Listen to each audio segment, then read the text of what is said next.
To the tune of OPP, minority by nature. No time for idle chitter chat and petty iteration. Teaming to me exponentially like I'm Barack's inauguration. Erratic calculations, nah, I'll runs the infinite. Only way I slow me down is with some calcing by a limit. They might no longer show the work, the answer's self-evident. Some truth should be proclaimed in the Declaration of Independence. Things not instantaneous can be approximated by adding up our changes till everything integrated. Word to my partners in calculus. Yo, you down with BCP? Yeah, you know me. You down with BCP? Yeah, you know me. Integral, grind exponential. You down with BCP? That's the way we rotate radiannually. You down with BCP? Down with BCP? You down with BCP? You down with BCP? That's the way we do things limitlessly. Yeah. Well, Foster. Hey. Are you done with BCP? I'm done with BCP, damn it. No. As long as it's not PCP. Hey, we made it a How minute. is it going? Yeah, that might be a record if we're being honest with ourselves. Cliff, welcome into the chat specifically for the FGB. Foster, I don't know. Did you know that I'm a math major? No, I didn't. Yeah, my favorite equation. FGB equals on the screen. But in all seriousness, everyone, welcome into another episode of the Bears Country Podcast. We are going to be down a Dan Shortino tonight, but I believe that Mr. PJ will be here within about 30 to 60 minutes. So we'll have to hold on for dear life until then, right, Foster? No, there's no more doing that, dude. There's no holding on for dear life.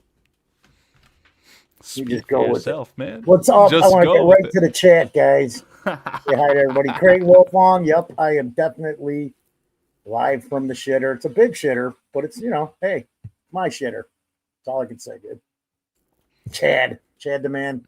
A Chad bathroom the with a man. ceiling gotta- fan in it. That What? sounds Yeah. really interesting. I got a walk-in closet, a functioning window, electricity, a bed. Man, TV that almost set. sounds like a bedroom. You Yeah, sure it this does. is not Just because it's in the attic, but it's still fucking a room, man. Unbelievable. Chad, Mr. Mayhem. Levante Levante Rogers Rogers. checking in. How you doing, Good man, Levante? good man. How's This it going, is- everyone? The dawning of the age of Amphiarius, or is it Amphiarius? I don't know.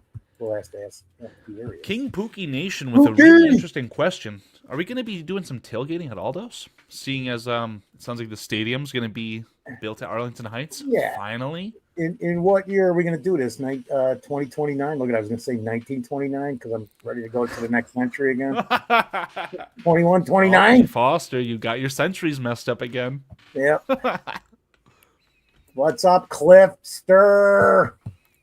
Amphiarius is in here and I didn't say hello? Oh my god. Amphiarius, how are you, good This sir? is the dawning of the age of Amphiarius. Ah. J2K, what's up? J2K checking Mr. in. J2K, Squeegee. hope you're well. Squeegee. Tony Moy. Don't be nervous, Squeegee. Don't be nervous, man. Doesn't do any Mr. good. Squeegee. Well, Foster, like I was talking to you about backstage, you are definitely the man of the first hour here. Myself knows, the chat knows, because the chat, we actually recorded their predictions as well. I don't know if you would be or will be or will not be surprised by what the chat is predicting for the season, but they're very bullish. Very bullish on the Bears this year.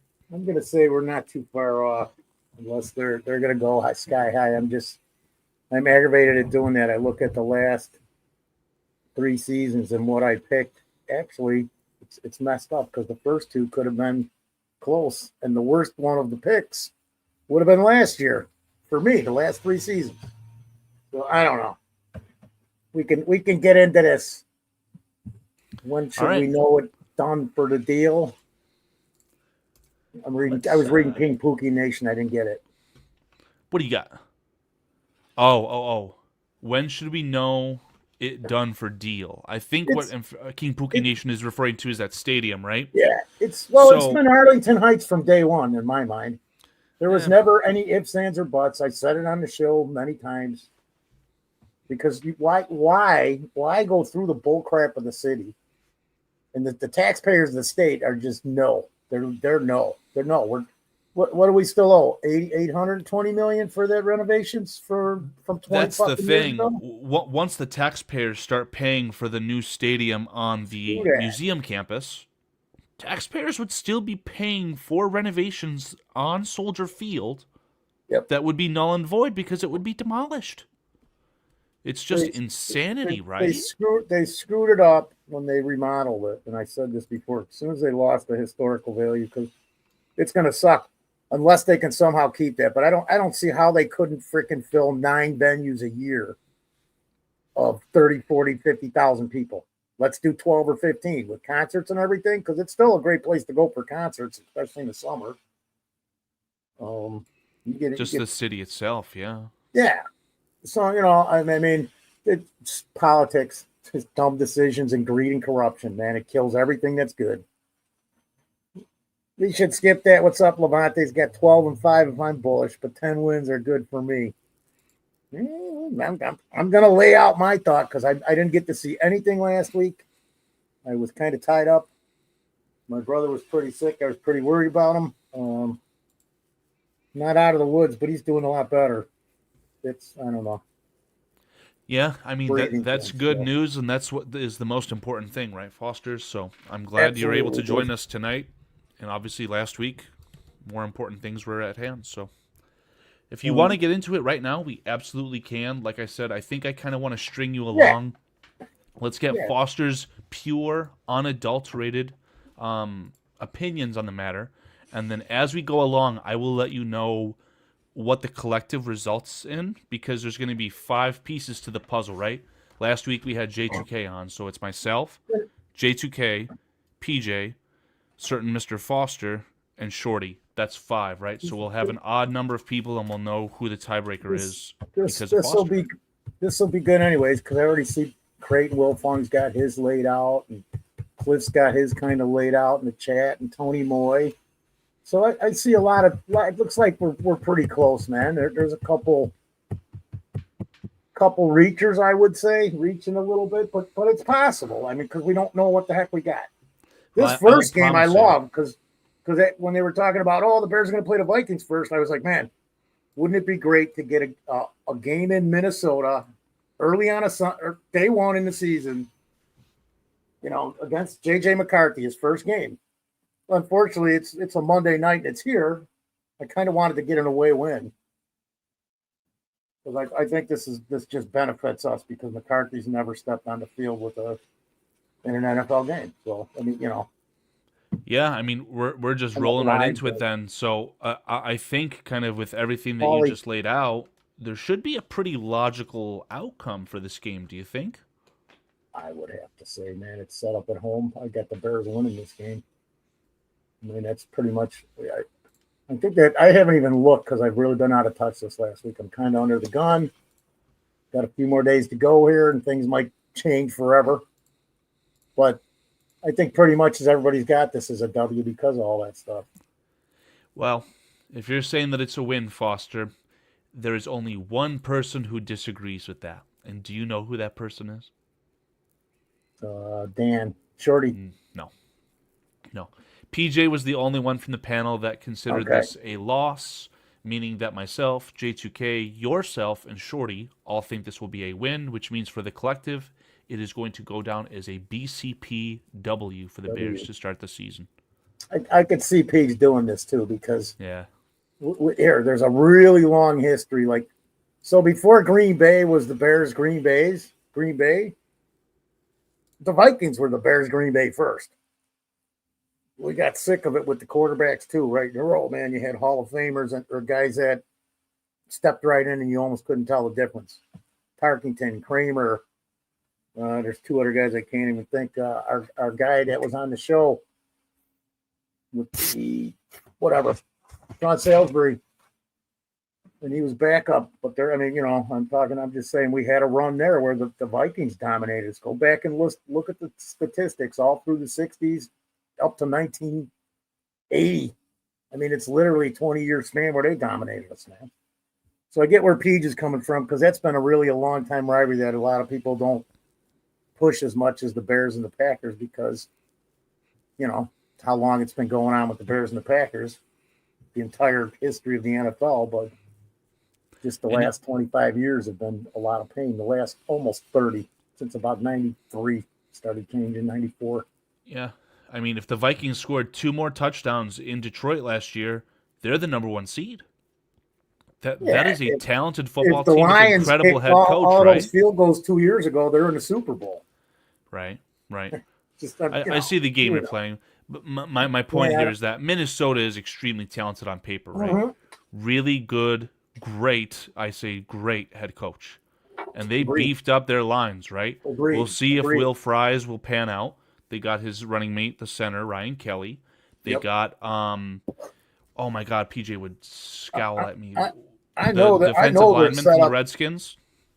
Jonathan Allen. Yeah. Thank you, Chad Speaker. Yeah. And Javon Hargrave from the 49ers. I mean, the 49ers are laying it all out on the table.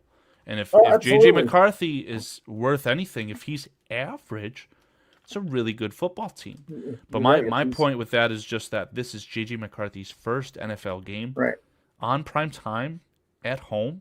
Hopefully I can be at this stadium to verify that'll be a really hostile environment, or at least hopefully it will be. So, again, we're all in agreement here. We've got the Bears taking a win to start the season. What about at Detroit for these Lions in week 2? Minnesota, I mean, you covered all the fucking bases. There we go. We're 11 minutes, and now I'm really sorry. But you've covered all the bases. I mean, everything you just said. It's the McCarthy factor. What is that? Because if he's just an average or even below average game manager, they can win that game. But I just think there's players that are on the Bears roster right now that we're going to be shocked with. There's going to be 2 or 3 of them, man. So I'm still taking the Bears, but as a consensus, BCP has got a W. This week 2 game, the Lions, I actually got the Bears losing this game. You know why? Just because these guys have some very, very fantastic continuity. They've been playing together for a couple years, everybody, for the most part. I mean, what's changing on the offense?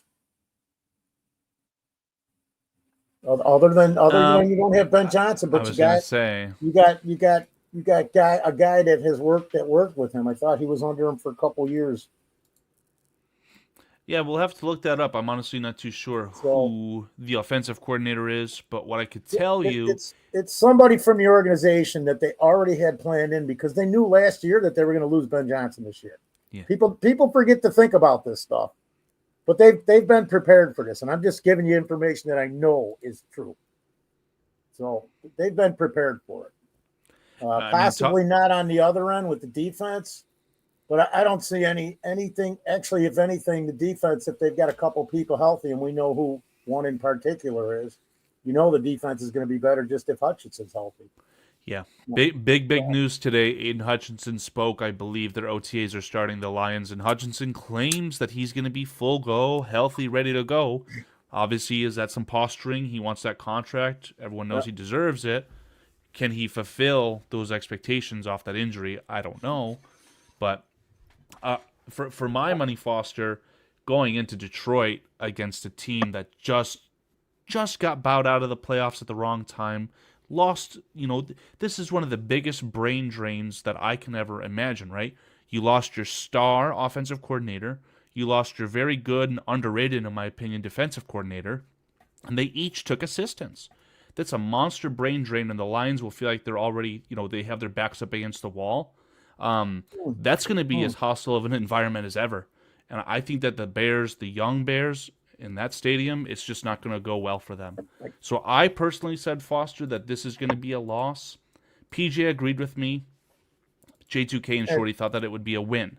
But with your saying that it will be a loss... I want to correct myself real quick, because the OC is John Morton from Denver. I know there's a connection there. Maybe I'm thinking of... Maybe it's their defensive coordinator. I'm sure somebody in the chat will let us know who their defensive coordinator is and where he came from. Yeah. Because if I did, I got some wrong information, but I don't know if we're going to be ready. Here's what answers some of my questions is how many reps are these guys going to play in the preseason?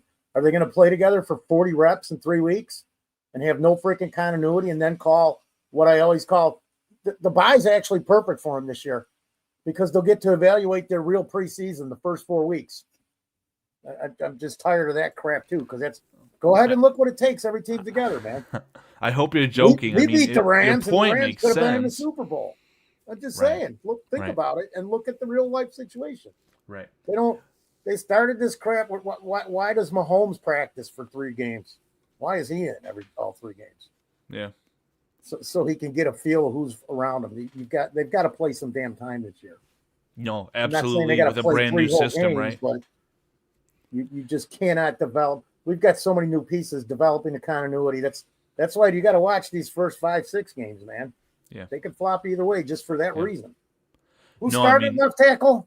We don't even know that one either. Yeah, I've got a little bit of information for you on that. According to Just Another Year Chicago, which was circulated through, I think, Pat the Designer. Yeah, I I think he think said I that saw that. Karan Amagaji Yeah, I was saw that. taking first team reps at left Yep. tackle. They both should be. Yeah. And they both will Him- be. Watch. You're saying Ozzy as well? Ozzy and Yeah. Karan. I think it'd be asinine to give the job to either of those guys, right? Like they really have to earn it. Yeah, you show me, man. Just show me. Yeah. Show me. Yeah. This is put up or shut up time for everybody on this team, man. Yeah, for Karan, I And specifically pulls said down. it's now or never for him, right? Like, Yep. I Well, think his measurables are very good. He gets a pass for last year for not having a preseason, not being able to get a good foothold on the team because of that injury, and then just getting casted in on a Monday Night Football game against the Vikings in Minnesota. By the It wasn't- time the it wasn't season fair to was him. over, by the time the season was over, Carl, that's probably when he got in shape. Yeah, Game absolutely. shape. So I mean, it is a wash. This is basically a rookie year with he's got some vision behind him. That's all. Some vision, Yeah, new system. some vision, some schooling. Yeah, but there's still things that you're going to pick up and maintain no matter what system you're in. Things Yeah, that work. I think he's a little bit ahead, or he should be a little bit ahead of the game as compared to Ozzy Trapillo. I don't know. I still got. I was saying this. I'm like the kid out of Rutgers and Ozzy will end up starting. Kyle said Monunga is our starter. Yep. I don't know about that one, You Foster. mix Swift in. There's probably going to be a lot more Roshan too because nobody's heard the last of him. You know who was it? B. John Robbins said he was the greatest teammate he ever had. Yeah, when you work that closely in that running back room, you're always Yeah. going to say positive things. For Yeah. my money, I don't know about Roshan Johnson. I think he makes the roster, but I wouldn't be surprised if he didn't. Do we want to move on to the Cowboys game? Absolutely, because what was the final on that? You guys got it as a consensus win, though, right? Against the Lions? Yeah. It was tied going into today, and you said that it's going to be a loss, so the collective is saying it's a loss. Okay. Again, myself and PJ think that it will be a loss at Detroit in week 2. J2K and Shorty said that it would be a win. Gotcha. So it was tied. Now it's not. So according to the collective, the BCP collective, we are currently 1-1. And then week 3 will return home against the Dallas Cowboys, the Matt Eberflus revenge game. What do you got, Foster? I got this as a Bears win. I just think that the Bears are just going to be too hyped. Hopefully, they're not overhyped and start making a lot of mistakes because they wanted, especially that offense, wanted to be able to play against his defense, man, to show what they can do. Yeah. So I got it as a win, though. Dallas did okay with some of the things they did in the offseason. Matter of fact, we got to have these guys on from Out of the Box Sports Entertainment. We were going to talk some because we play them this year, the Cowboys and the Giants. These guys are, one's a Giant fan, one's a Cowboy fan. We got to schedule that sometime coming up here. Now, what is that? Is that a weekly thing? They talk to each other every week? That's on every week. It's Out of the Box I- Sports Entertainment, man. It's been around for a couple years. They're good. They're good. I could not talk to a Vikings, a Lions, or a Packers fan every single week. So bravo to I'm them. talking about. I'm not even. You'd have to go interact with them on a show, man, because it's usually is it Thursday nights. It's Thursday nights at 6 even. I think I've been missing stuff, just entangled in life. But yeah, I got this as a win. Sanborn's going to be one of the best defensive players of the year In the NFL or for the Cowboys? in the NFL. Okay. Watch. Mr. Jack Sanborn. Hey, I could see him being the Mike linebacker for them. I genuinely don't know who they've got. I'm sure I got my face already, but I think it's a good signing, and I know that he likes the scheme for Eberflus. The starter from last year, who had decent guy. I can't remember his name. I think he's 34 years old Dallas. and some money. So I believe at $1.5 million, that's why they grabbed Sanborn, because he's a plug and play guy for $1.50. Yeah, hard to go wrong for that number. I'm going to go Dallas. I mean, did you guys have any? What did BC? What did everybody else say? I mean, I'm going the Bears. The Bears is a win. Including yourself on the 5-man panel at this point, 4 BCP members selected the Cowboys game as a win for the Bears. Can you predict? Can you guess who the only person who thought it would be a loss is? PJ. No, me. You? Yeah. Man, you guys are really messing me up. Yeah, I've got this as kind of the Matt Eberflus swan song. I think that he'll go out of his comfort zone and, send nickel blitzes, all these things, maybe a corner blitz, all out 8-man blitz. He's gonna play like his life depends on it, and he's just gonna kind of put a final chapter on this, because I think he's never gonna be a head coach again, probably, and I think he's a good enough defensive coordinator, but I could see him costing these Cowboys a lot of games with some poor choices. I'm going to look at that differently, because you've got somebody who's got a semblance of a head coach there above him. So I can't speak for the defense that he's going to run, but he's going to want to clamp down on the Bears. That's for damn sure. So I do see him going a little farther than normal. Gotcha. It's just what offenses are going to show up. A lot of these games are what offenses are going to show up. What are we going to see offensively from these teams? Right, yeah, and I mean, again, not a rookie quarterback, but definitely a rookie head coach with a young quarterback in Chicago with a brand new scheme. I just don't see this quick, light the world on fire start that everyone's maybe suggesting from the Bears. I sure hope I'm wrong, but what are we saying for this? What are we saying for this Raiders game? Again, the collective states that we are going into Week 4 at 2-1. And that's where I'm at. And the Raiders game, I know it's in Vegas. Hopefully, matter of fact, I would bet we'd have the crowd in Vegas. We'd have home field advantage in Vegas. Now that's a really good point, and I didn't think about that, but you are correct in my opinion. Yeah. And then the Raiders kind of regrouped here. I think they're better than people are going to anticipate with the addition of Jenny. They're going to be tough, but it's going to be early, so the Bears should have the advantage on this one. I'm going to give this game to the Bears in Vegas, because it's going to be more like a home game. Watch, and it will, because you got Nevada, Arizona, you got some area right there where around Vegas where you've got a lot of transplanted Illinois and Chicagoans, Indiana, Bears fans, period, man. What's up, my minorities? Because as Bears fans, we are minorities. Oh, my God. Collectively. Did you see Afro Hunt? Did you watch Afro Hunt or no? No, I haven't gotten a chance to watch it through. I got through the first 10 minutes, and I've got to say, it's probably worth the watch. I just haven't not given it the time. But no, it's okay, man. This is an important. There. That's why I said it. This is an important blurb, because if you guys don't know what we're talking about, Foster's son is a Jimmy. Oh, yeah, Jimmy. Jimmy is in a movie called Afro Hunt, and if you would be so obliged to watch it, there's a link right in the YouTube description. So if you guys are interested in watching that video, definitely check it out.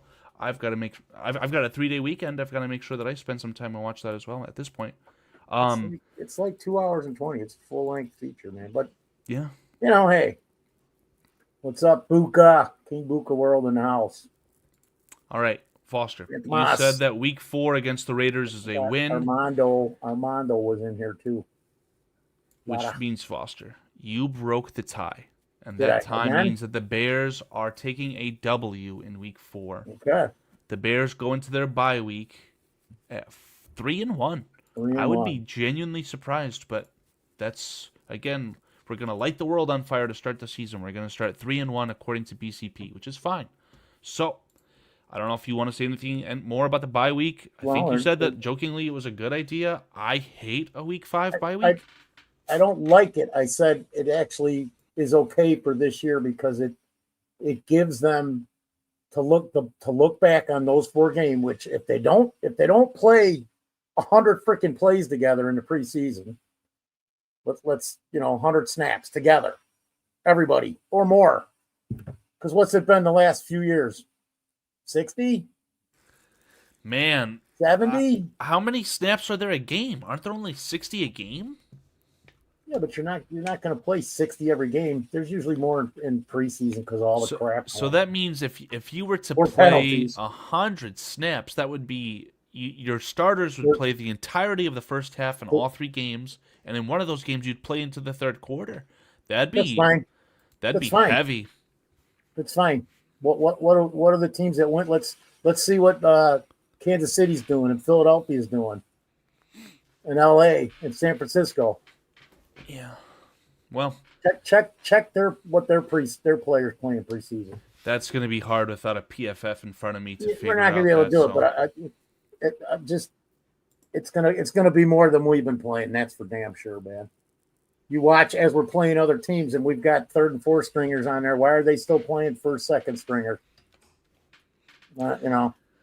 No, you're definitely not wrong, and you could look at the snaps very easily for Mahomes, but is Mahomes playing with all those starters? I have no idea, so it's kind of a mixed bag in my opinion, but I hear your point. I do think it's very obvious with a brand new staff, you got to increase the snaps. Like Tooney, I could see subbing somebody in for Tooney in preseason games more. Get him comfortable with the guys, but somebody like that is going to just make everybody more comfortable. I mean, it's just my opinion. I know what kind of person he is. So, but you look at the rest of the line; they're all young and inexperienced. I don't care. You can throw Jonas Jackson in there, and you could throw Dahlman in there. How many NFL snaps do those guys each have? I mean, Dahlman, he's got his 2nd contract in the NFL, right? So he's played 4 years. Probably has been a starter for 3 of those years. Okay. I think Dahlman's fine. How many games? He got injured last year, so he had a half season plus I don't know, call it 16 games each year. I'm just looking at it from a perspective of snaps. Strictly snaps, man, and snaps together. So he doesn't have to play. That's the most important. But I would want the other guys all in there working together, and then the backups. You get to third after you get to checking your 3rd string guy after game 2. You gotta make some decisions, and we know. Yeah.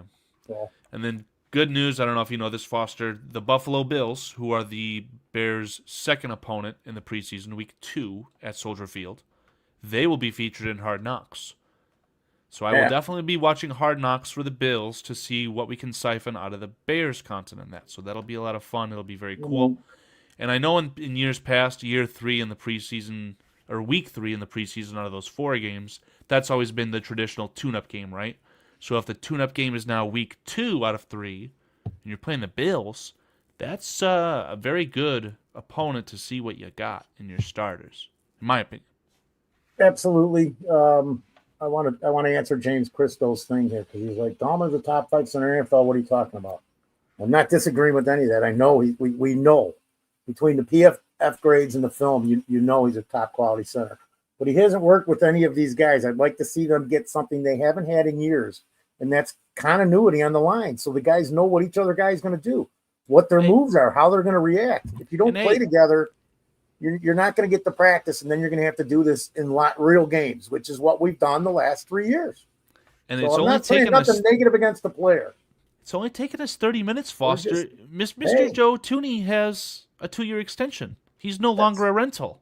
I didn't say anything about it because I forgot because I've been saying that since we got him. It's going to be a 2-year deal. It's going to be a 2-year deal. Go back and look on the shows. I've said it. Foster, Packers fans told us that Joe Tooney was a rental. Did you know that? Joe Tooney's just a rental, Foster. Yeah. There's stuff. And we've got 5 wide receiver ones, right? I say jokingly about the cheeseheads. It doesn't matter because the way the contract's set up, they've got it set up if something does not work out right, that it's this year or next year because all the money was paid up front, right? Well, I honestly don't know. I'm going to use Spotrac here, but Brad Biggs, I believe, is the one who reported that it actually freed up cap space for this year, which Yeah. makes no sense to me. Well, didn't they did a lot of it as a signing bonus and another bonus. Can I not search for a player? Joe Tooney, where are you? But it's I just say that the week 5, so now they've got a review of my expected actual preseason. Spotrac doesn't have anything. What about over the cap? And they win 3 games. Because now things change after the bye. Yeah, I mean, by all means, go right into it. I mean, what are we gotta saying go against we these got to go Redskins? into Washington on a Monday night after. Look at what's happened with Washington and us the last 3 seasons. Yeah. So Yeah. that's a game, and I'm gonna say this: did all you guys take Washington in this game? Yep. Across figured. the Figured. fucking board. Figured everyone would, because this Yeah. is the game that I got them losing, but I got a feeling they're gonna win. If that makes any sense to you. You think I the shouldn't- Bears I after the shouldn't bye say week? I got a feeling that they're going to win. I got the Bears losing this game outright. Just losing. Okay. Okay. So But- no surprises across the board. Let the world know that week 6 at the Redskins, the entirety of the BCP panel thinks that the Redskins will beat the Bears and the Bears will take a loss. In a collective that takes the Bears to 3-2, heading back home to Chicago in week 7 against the Saints. But we're at 31 minutes and 40 seconds. This is a game that if they win this game, it's going to change the rest of everything that I'm going to put out here tonight. Okay. Because it's that critical of a game. I'd have to agree. So, yeah, shut up, Shorty. We know. We saw it. Maybe not. Week 7. The New Orleans Saints come to Chicago. And the Bears kick their ass. Do you think that one of the Saints running backs will go for a long screen pass, go for a touchdown, and then turn around to the Soldier Field faithful and have beer dumped on him, just like good old Reggie Bush? I'll never forget that. Probably not. Probably not. Okay. You got to bring It's that worth up a to shot. Vegas, man. We'll see what the line is on that. Oh, I'm sure at this day and age, I've got to be able to have some. It'd be like a parlay. It'd be so damn specific. Yeah. Okay, well, no surprises. Literally, the entirety of BCP is in unison. Week know the 6 Saints- loss, week 7 win. Yeah, I mean, look at what's going on with the Saints. Who's their quarterback? That's a good question, right? it, I mean, I think by week 7, if Tyler Shuck has not started, they're probably going to throw him to the Wolves. Yeah, and then who's your starter? What's his name from last year? The kid they drafted The last Saints? year. Yeah, Oh, Spencer Rattler. Yeah. Rattler. Right. So I mean, that right there, they're regrouping. I actually think, did they have a good draft? They took the guy that the sweet woman from the bar that you called thought. They took Calvin Banks at That's right. tackle. That's right. They so I think, and maybe I'm wrong, man, but I think they got 4 good picks this year out of their draft crop. Because then didn't they go next to? They didn't get the quarterback. They waited. They got Tyler Shuck. Oh yeah, So it Yeah, started that's with it. Calvin That's it. Banks. that's then it. We just Tyler thought it was going to be Shuck, Shador. Thought it was going to be Sanders. That's all. Veron Broughton in the 3rd round. Jonas Sanker, safety out of Virginia in the 4th. Fourth. Danny Stutzman, Stutzman. Quincy Riley. I'm not going to lie. I'm seeing a whole lot of mid, but what do I know? They did get Devin Neal, the running back out of Kansas. He's going to be one of the guys that he'll be playing this year. He'll be playing second fiddle, but you'll see. I'm not going to hold my breath on the Saints, and I think, we're all in agreement. We've got to win. Let's move on to the real football game, if you will, right? Week 8 starts the downturn, perhaps, at Baltimore. Roquan Smith in the fentanyl capital of the world, of USA. Hate to say it. What do you got for us, Wow. dude? So everybody's got this one as a loss besides me, right?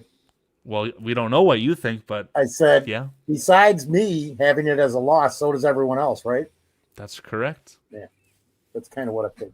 We're just, again, like I said, we're not going to see too many different things here. I'm just weighing perspective. But I will say, if something happens in week 6, this will be a closer game than it's going to be anticipated. I mean, I won't know till we start seeing stuff, but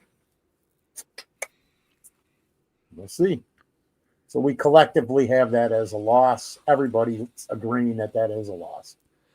Yeah, I'll have to check the tape and make sure I don't have a mistake on the spreadsheet. No one would have modified it, but absolutely right now, I mean, a lot of games in lockstep. These last 3 weeks have been lockstep. Everyone has the Redskins as a loss. Everyone has the Saints as a win.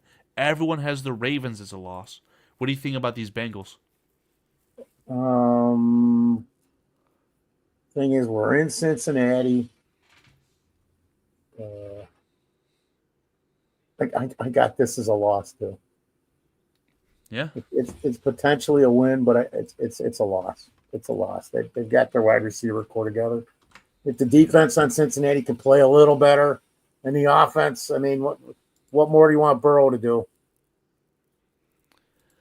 I mean, yeah, we're talking. I was seeing some guys on Twitter talk about quarterback rankings. I mean, if you have those tiers, right? S tier is the top. I've got Burrow there. I don't know how you can't have Burrow there.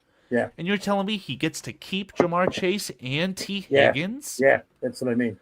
We could see what we saw in the NFC North for the AFC North if all goes to plan, right? Wherever it is, Cincinnati going to Baltimore, Week 18. Winner is the first seed in the AFC. I could absolutely see that. Bengals, to me, very much a sleeper team. Absolutely. Right? Shorty's asking, according to the conglomerate prediction up to this point, again, we've just completed Week 9 at the Bengals, right? Yep. I see 4 wins and 4 losses, right? With a bye week. So the Bears going into Week 10 against the Giants are 4-4. And I'm going to say everybody's got the Bears winning this one at home. Close. Very close. Almost. Who went off the wall on it? Was it Shorty? No, J2K has it as a loss. Oh, okay. I got it as a W. It's going to be a close game. Yeah. Because we know what happens when these teams get together. Usually, if you go back and you can look at the entire history of the last 40 years, you're going to see a lot of the same stuff. Yeah, they can have a really tenacious defense. I mean, the names on paper as far as that defensive line, like, it's pretty solid, man. Yeah, no, it's absolutely, man. If they get it's you got teams like the Bears and the Jets and the Giants. Throw a couple on there if they could ever get a quarterback. And the Giants, I'm only saying, since Manning retired, because I mean they look at 2 Super Bowls somewhere back there. Now let me tell you this too, Foster. I mean, social media would suggest that the Giants have a darn good quarterback because the way that they are talking about Jackson Dart, my God. Yep. I mean, all these edits I've seen of because Eli Manning played his college ball at Ole Miss, right?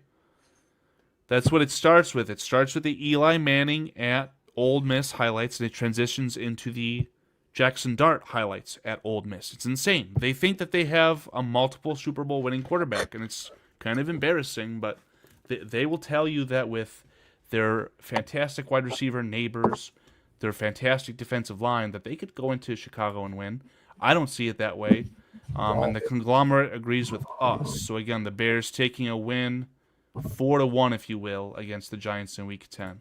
So now J.J. McCarthy in Week 11, Foster is no longer a rookie, and we're going to Minnesota to play this football game in Week 11. What do you got? I got Minnesota taking this game, man. Yeah.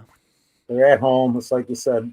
Now they're going to gain some continuity. They're already set up to win. It's really how efficient and how effective McCarthy can be in the system. Yeah. So, yeah, I mean, everyone agrees with – wait, hold on. No, you have it as a win. You just said, yes? No, I'm sorry. I have it as a loss. The Vikings win. The Vikings will win this game. Oh, okay. Perfect. Okay. So everyone agrees with you except for J2K. J2K has Week 11 against the Vikings as a win. Everyone else on the panel says it's a loss. So again, the conglomerate, it's a loss. That would take us to what? 5-5? Heading into week 12? 5-5. Going into Pittsburgh. Pittsburgh coming to Chicago. Correct. What do you got? I got the Bears beating the Steelers in Chicago. It's going to be another tight game. The Bears beating the Steelers in Chicago, you say? Yes, sir. What do we got as a collective on that? Well, only one person disagrees with you. If you want to take a stab at who that might be, who predicted the loss. They do. No, it was Shorty who said that it would be a loss, and I'm not sure why. But the collective says it's a win. He's going on the history he's watched and seen. Look at, if you go back, just think about a couple Steelers games in the last 6-7 years, man. Everybody's going to remember the chop kick one, but go back to the one before that. There's some weird stuff that people don't, unless you've seen it. People don't know. Like the Washington Bears stuff goes back, and there's not a lot of people out, but there's still people, man.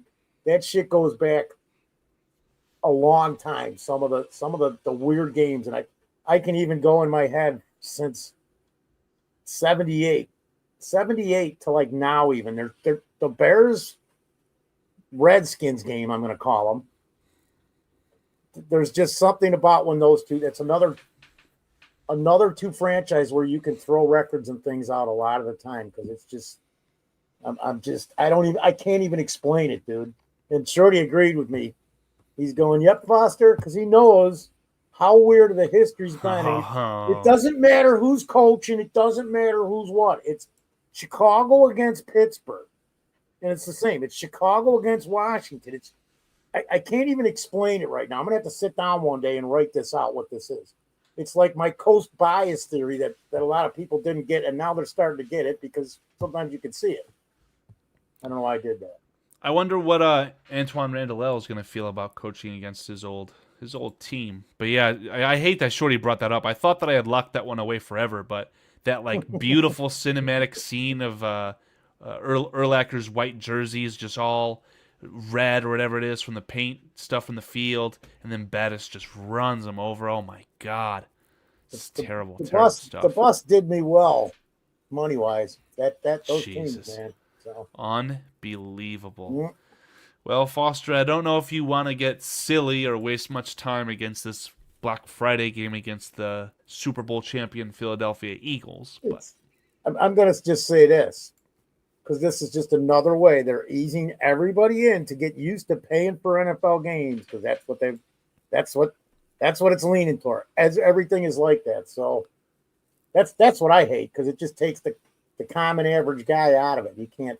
You get screwed on stuff like this, man. Technically, this should be a free watch. It's available in Chicago, on the Thursday night broadcast, it's going to be a Friday, but it's a Thursday night football production through Amazon. You could watch it for free on twitch.tv, hopefully. Well, hopefully I'm watching it right here on my TV without any of that, because it should be a local broadcast. Get it. Yeah, you should get it. Channel 7 or something. Doesn't matter, but they're just, I'm just saying, man, because it's, if you're a Bears fan somewhere else, and you guys out there know this, Shorty, PJ, Swifty, the list can go on. And Farias isn't he in Southern Illinois? I'm just off the top of my head. So getting us set up to pay money to watch the sport. Don't like it. Absolutely. I've watched the Cubs, man, since like 72. Okay. And when they took them off of Channel 9, I think I've seen 6 games. What is that, 4 or 5 years now? Wow. Because I can't see them unless I got to dole out $20 every month to watch 2 or 3 games a month. And I'm just like, I might as well just spend money and go to one of the games every month. Yeah. So I don't even want to do that because they're doing a regular guy. Tony Moy's got the channels on 732 or 50. That's correct. Yeah. Good shout, Tony. Well, Foster, what do you think about these Philadelphia Eagles? Do you think the Bears got a chance to beat them? I don't think so. Same. Not at this stage, man. is that everybody's got Philadelphia in this. Correct. Clean sweep across the board, Foster, Unless including the chat. They win that Washington game, because that's the game. I think that's the game that I got them. That'll give them the 10 wins. But things would change. The season would change if they win that Washington. Very, very interesting. Well, right now the conglomerate is suggesting that we've got 1, 2, 3, 4, 5, 6 losses versus 3, 4, 5, 6. We would be 6-6 according to the conglomerate. Yep. So we are 6-6 heading into week 14 at Lambeau Field. What do you got? What do you got? I got us losing this game in Lambeau. Would not be surprised. Would not be surprised. I got us losing this game. I hope I'm wrong on this game. The rest of them I could be right on. I hope I'm wrong on this game too. Washington in this game. Well, but it's just going. It's just again. It goes back to history and what's going on. See here. Look at so we got people living in Illinois. I don't care if it's Southern Illinois. But they only get the Bears primetime game. Otherwise, they got to pay for it or they can't see them. And they probably got to do YouTube TV. I was in Wisconsin one time and I went to watch the Bears game, and thank God I got a free Fubo trial. They were going to charge me like $79. Oh my God! So take advantage of the free trials, man. Plan them out. Yeah, Shorty, you are correct. There weren't many that he could influence, but right now it's 6-6. The ones that he has influenced. I influenced 2 games, right? I'm not sure. I didn't Go back. duplicate the spreadsheet or anything. I want to say Dallas. It doesn't matter. This will come up again, man. This will come up again because I got us losing week 14 in Green Bay. I don't even want to discuss that game. Very, very interesting. I mean, unless I roll up there and take out all the wide receivers, there's what, about 12 dozen of them now? How many? They drafted Matthew 7 Golden wide with receivers. his 7 wide bobblehead receiver helmet in 3 years, I think. Unbelievable. Well, at that point, like I said, Foster, according to the conglomerate, actually, with this game at Green Bay, the only person who would agree with you that it's going to be a loss was PJ. So before you said anything, it was already counted a dub on the panel. Okay. So that, I believe, puts us at 7-6. Yes? 1, 2, 3, 4, 5, 6, 7. Yes, we're 7-6 going into week 15. And I got us at 6-7. I'm just saying. Yeah, 1, 2, 3, 4, 5, 6. Yeah, that's exactly right. Did everybody take this is a Bears win, the week 15 game, Cleveland coming to Chicago? Yes. Do you agree? I do. Fantastic. I do. I don't care who's quarterbacking or what. They are a fucking hot mess in Cleveland. Yeah, if you've got 4 quarterbacks, whatever they've got, you've got 0, right? I mean, my theory here is that the Browns will be tanking for Arch Manning or whoever the case is, and they probably will accept that Dylan Gabriel could be a quarterback they retain moving forward. I don't think they can be the same with Shedeur Sanders. I think we might see Shedeur Sanders at Soldier Field in Week 15. It's highly possible, man. Highly, highly possible. We might see him sooner than that. I mean, not, Yeah, those fans, if they start losing games, they're definitely going to want the bravado, whatever the term you want to use for that quarterback. So they will let you know. You see what Antma says? Yeah, I mean, obviously Joe Flacco is the out-and-out winner. But to call Kenny Pickett a Super Bowl winning quarterback, it's pretty weird, but it's not wrong. Got a not ring. Wrong at all. Yeah, I mean, I could buy that ring and I would also be a Super Bowl winner, right? Mark Versalate, Verclat. I don't know how to pronounce it. Sorry, brother. I didn't put Amos on the screen either. Yeah. I'm sorry, guys. I'm not living up to my expectation. Yeah. FGB equals on the screen. I just wanted to. Marks. Thanks for popping in, Mark. Where are we at here? Where are we at? We're back to Green Bay, but this time in Chicago. Yes. Right before Christmas, man. Yes. I got the Bears winning this game at home. Excellent. because it's a home game, and I don't know what the weather's going to be like. It'll probably be decent out. Uh, I'm saying that because, like, the game usually freaking cold. Because I won't be there in December, but I said that last year I was there. Thanks, Shorty. So, Well- look at this. So Foster's going to be the deciding factor that flushes this season down the toilet. Wow. Where are we at right now? Yeah, what one game is going to flush the toilet down the toilet? That's all it's going to be, I'll bet.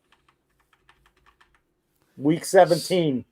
Week 17. After the Week 16 slate, you already it was already decided rather that it was a win on the conglomerate, Yeah. and I think I see 6 losses. I'm sorry, we've got 1, 2, 3, 4, 5, 6, 7, 8, 9, 9 and 6 going into Week 17, and I will tell you, Foster, your vote decides what the conglomerate says here for Week 17. Oh, crap. I got the 49ers winning this. It's late in the season. They're in Frisco. I still think they're going to be in contention for a playoff spot. Rams will take that division because they were a play away from the Super Bowl last year, if everybody remembers. Now, if you go back and listen to what I said last week, I've already got egg on my face because I said Brock Purdy would be playing for a lot of money.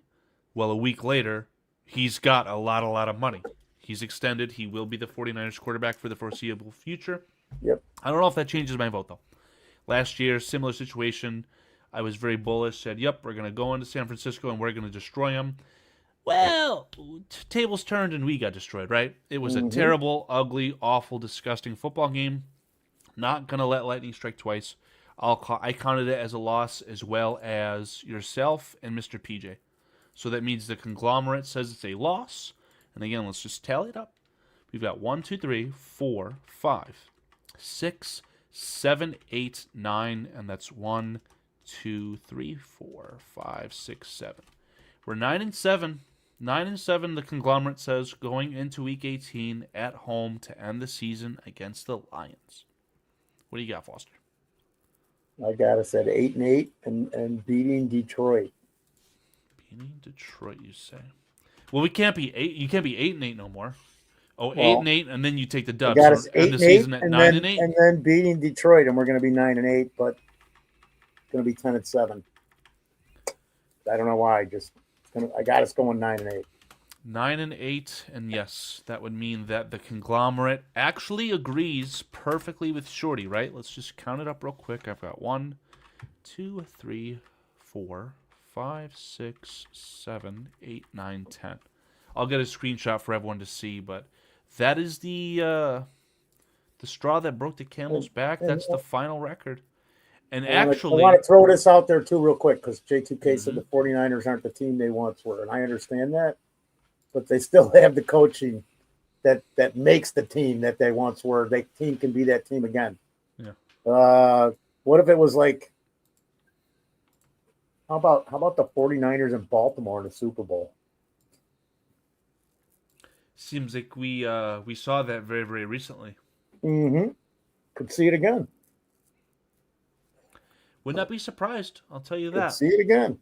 Yeah, I mean, the 49ers are a very good football team, especially if Mr. Germany stem cells himself, Christian McCaffrey, can resurrect himself. That The football Rams team are going to set themselves up for Manning too because of the way they traded this year. The Rams? Yep. You think the Rams are going to be bad? No. They've got themselves set up, but they've got the trade capital with the trades they made this year. Oh my God! Oh wow! Yeah. So not only are they going to be for there, Arch Manning? no, look at the draft capital they got. I'm not sure what your point here is, Foster. What are you talking about? I'm just saying they're going to be one of the teams to watch in the NFC to go to the Super Bowl, the Rams, and still have a shot at picking up Arch Manning to replace Stafford. Boy, Mark my words. That would be. Mark my words. I mean, we all know how I feel about that head coach, so don't put it past him, but that would be utterly shocking. And then Utterly shocking, J2K said he'd be surprised if Archie comes out this year. I agree. That's okay. They can trade down the road.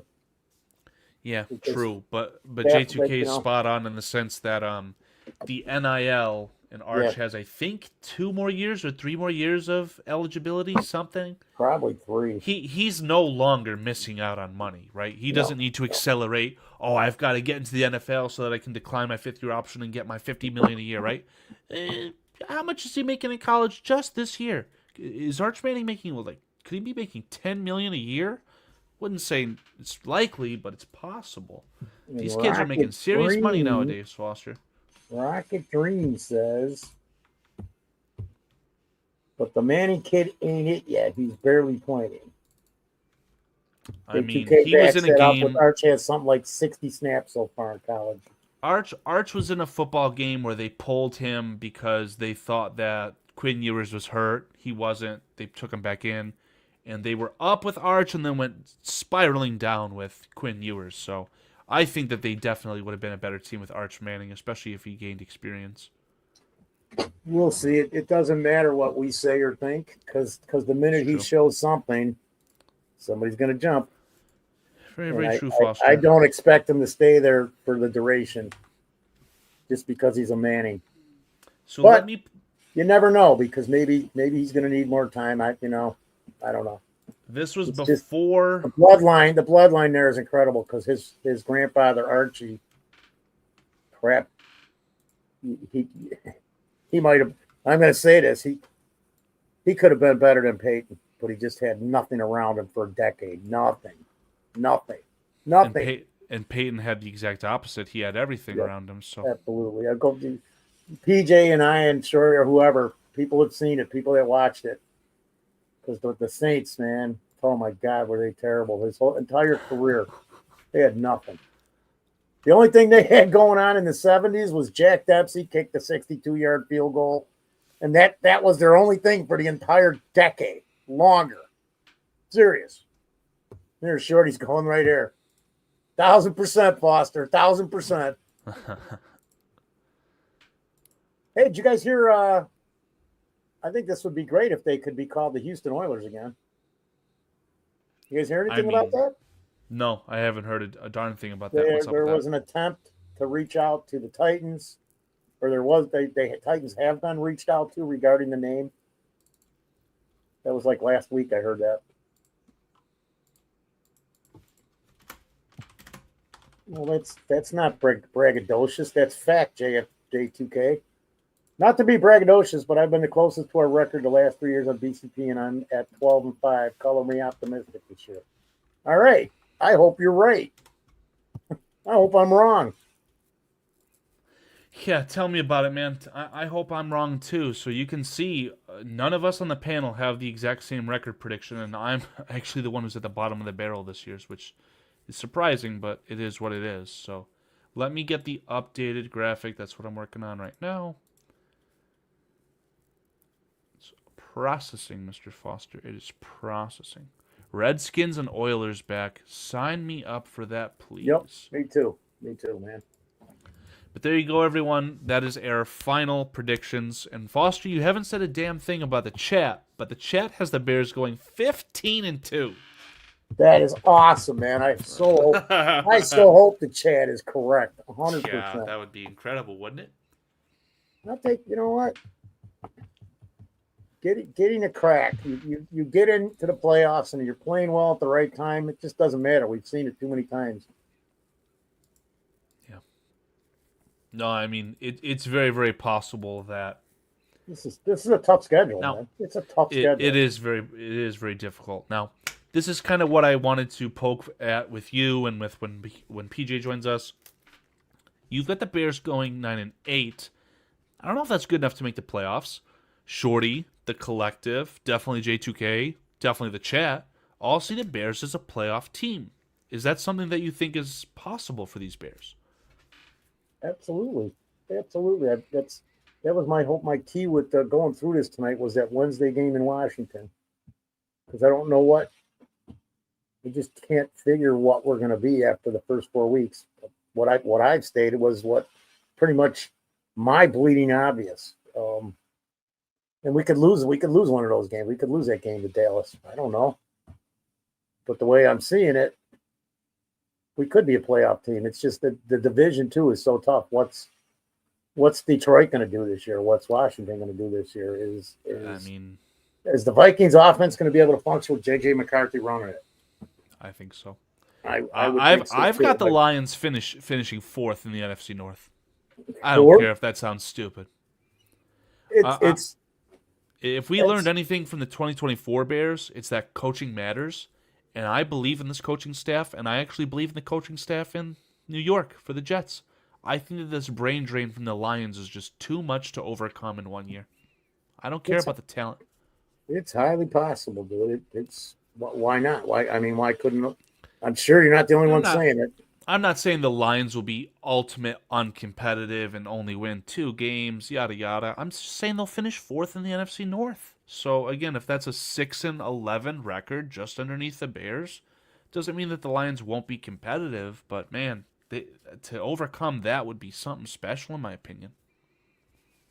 Absolutely, but like I said, and I don't even know what they've done to replace the other coaches, but I'm just they had to know. They had to know after everybody was trying to interview him last year, and he turned it down.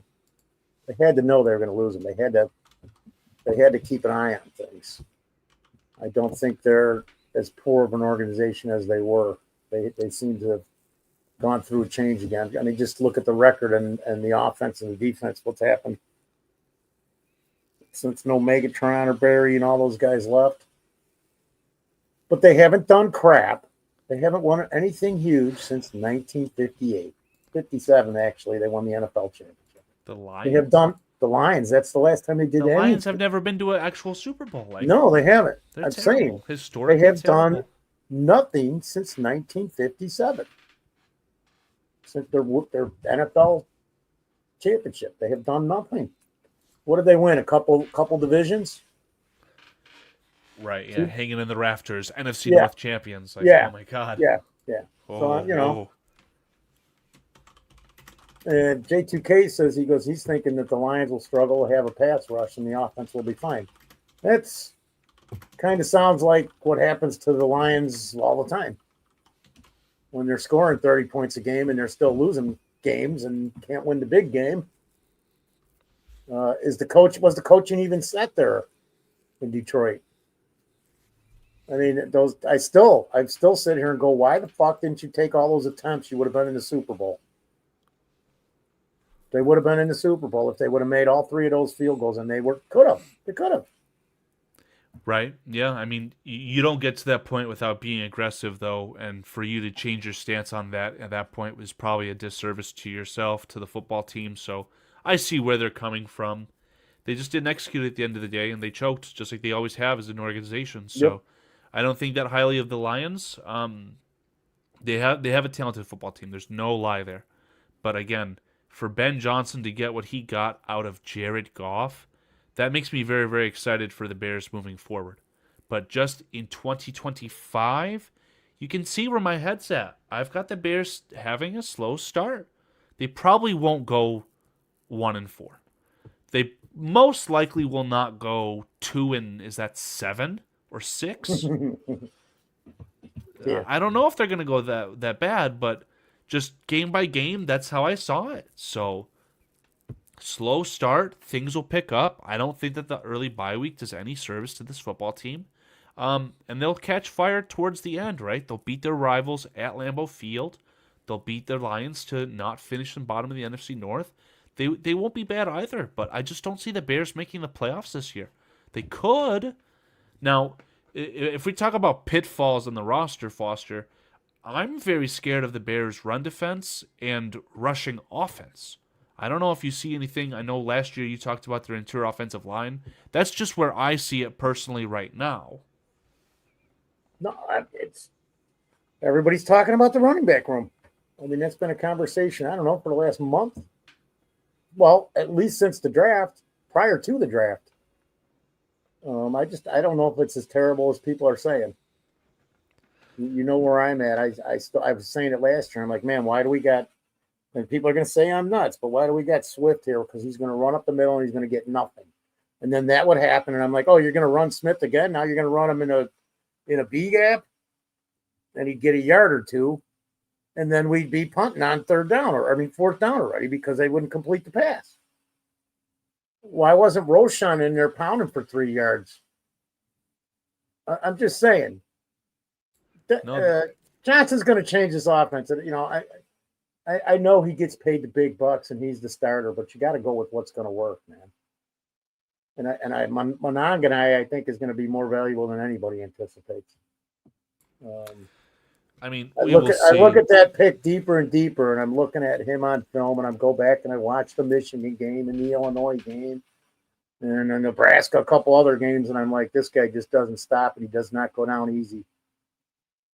Does not go down easy. I forgot what his yards per carry was, or yards after 3.5 yards. 3.5 yards after contact. Yeah. After contact.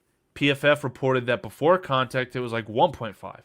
So, I mean, is that method as a 7th round draft pick going to translate to the NFL? Is Kyle Monangai going to be able to run people over at the NFL level? I'll see it when I believe it. No, you'll believe it when you see it. Yeah, there you go. I pulled a shorty. I'm filling the role of shorty in more ways than one tonight. So you got it. You got me. You got me. You got fuck with Foster on your list? Did you write it down? Yeah, it's right here on the nutrition label of my chemicals. Uh-huh. Bears can still pick up a FA questions running that I back. wanted to answer, and I forgot. There's a couple of them, man. Oh no! I will not.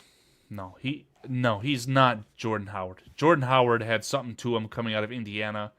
I mean, right now, to the untrained Debbie Downer eyes of myself, Kyle Monangai is a jag.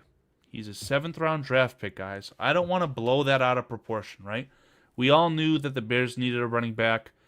Rumors coming out. It's not a rumor. It was fact. The Bears wanted to trade up with New England to acquire Travion Henderson.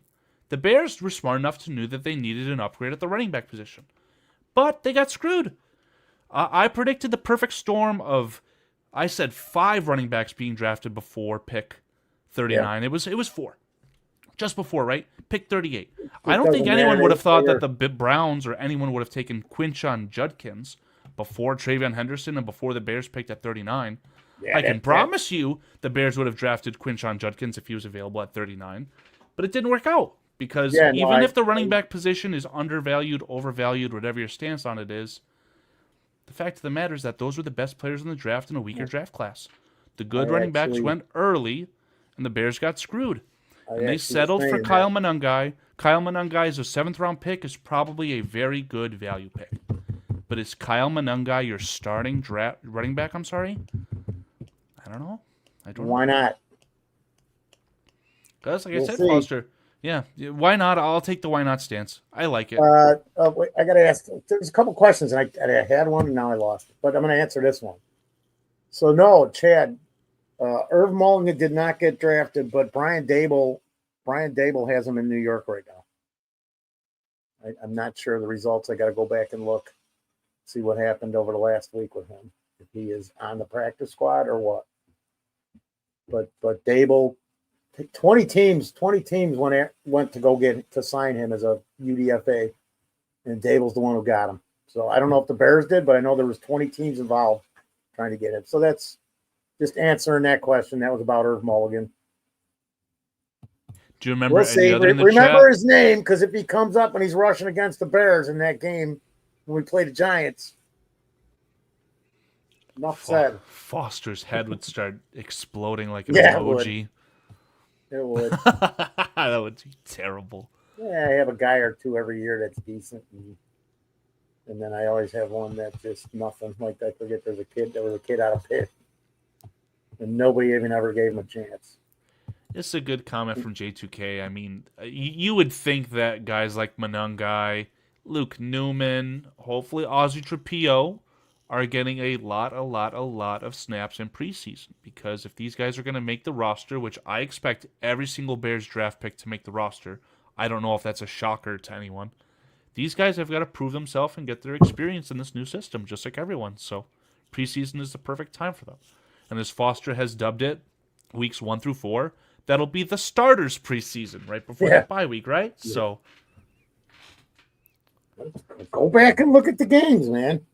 Like I said, and it's not even just the Bears; it's the teams that if they haven't played together for a year or two, and they brought all these guys together. Look at the Panthers. They went out and bought that offensive line, and they didn't have a great first season, and then some of them were hurt the second, and I think they upgraded one more guy this year. But now they've got 4 of those guys that played together over parts of 2 seasons. So watch what they're going to do this year for Bryce Young. I'm just not saying I'm even right, but yeah, I mean, it would coincide. If Bryce Young's killing it and that offensive line looks great, it would sure coincide with my theory that continuity sure fucking helps. Yeah, definitely not wrong, and I think I'm on the record up to this point. I've got the egg all over my face, right? I think that Bryce Young is the best quarterback from his draft class, better than C.J. Stroud. I don't care. I think that Bryce Young is a very good player, but the Panthers' defense, awful. The wide receiver they drafted, Tortilla McDonald's, I don't think he's a good player. I think they should have taken Luther Burden at 8th overall. But whatever the case is, hey, we'll see how good that team is. The Young Stroud thing, I'm leaning in your direction, but I got to see one more year out of both of them. Absolutely, because it was just too. Stroud was put in a pretty decent situation when the Texans traded up and they spent some money on the line. They switched out a few pieces. No, honestly, Foster, I want to push back on that. I think that Stroud went into a pretty bad situation, and I think that Stroud kind of proved the naysayers wrong. I think, too, that we finally saw Nico Collins kind of erupt as a top-flight NFL wide receiver with a decent quarterback. Let me finish this, because I didn't get to finish this, man. So we're going there. We're in Houston. No, he went into a better situation. It got worse if you look at what happened to shake up after the season, because they lost some guys. They had gained some guys his rookie year. They even traded up to draft what's his name to help defensively, and I can't remember his name, but somebody knows it. J2K knows it. Goodness gracious, the Will Anderson. Will Anderson. Yeah, Will Anderson. So but now last year they lost on offensive linemen. I think 2 of them were hurt. The receiving core was banged up all year. So how is that? That's going from a worse situation the prior year in my eyes. You get what I'm saying? You're saying that C.J. Stroud's year 2 was a worse situation than year 1? Yes. Okay. I'm just not sure that I agree with that. I feel like... But they lost, look at his second year, they lost. Tank Dell was out. Nico Collins was out. They were all out. Not to start the year. I mean, there was just that hamstring spurt with, the wide receiver, just go Nico look Collins. At who played where. He was missing offensive weapons and linemen for the entire season. But their offensive line going into C.J. Stroud's rookie year was arguably worse than Chicago's. Like, it was literally awful.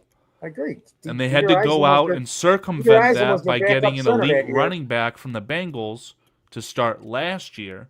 They went all in, man. They got Danielle Hunter. They went all in on their second-year quarterback. But the rookie year, it was no better than the Panthers situation by any stretch.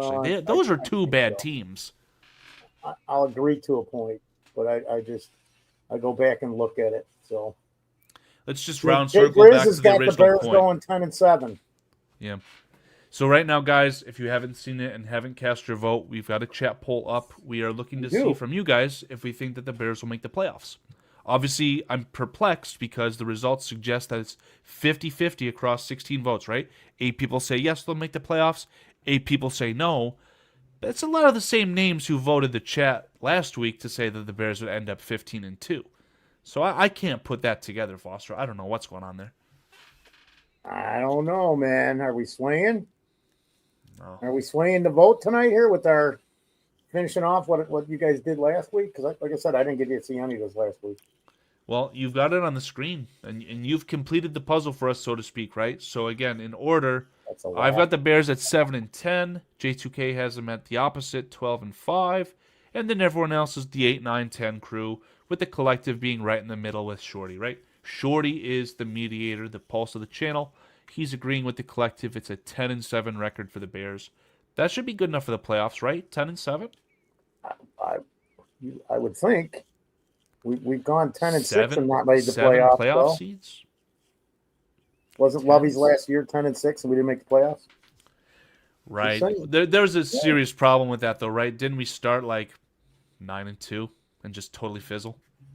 Something crazy happened. Yeah, that wasn't good.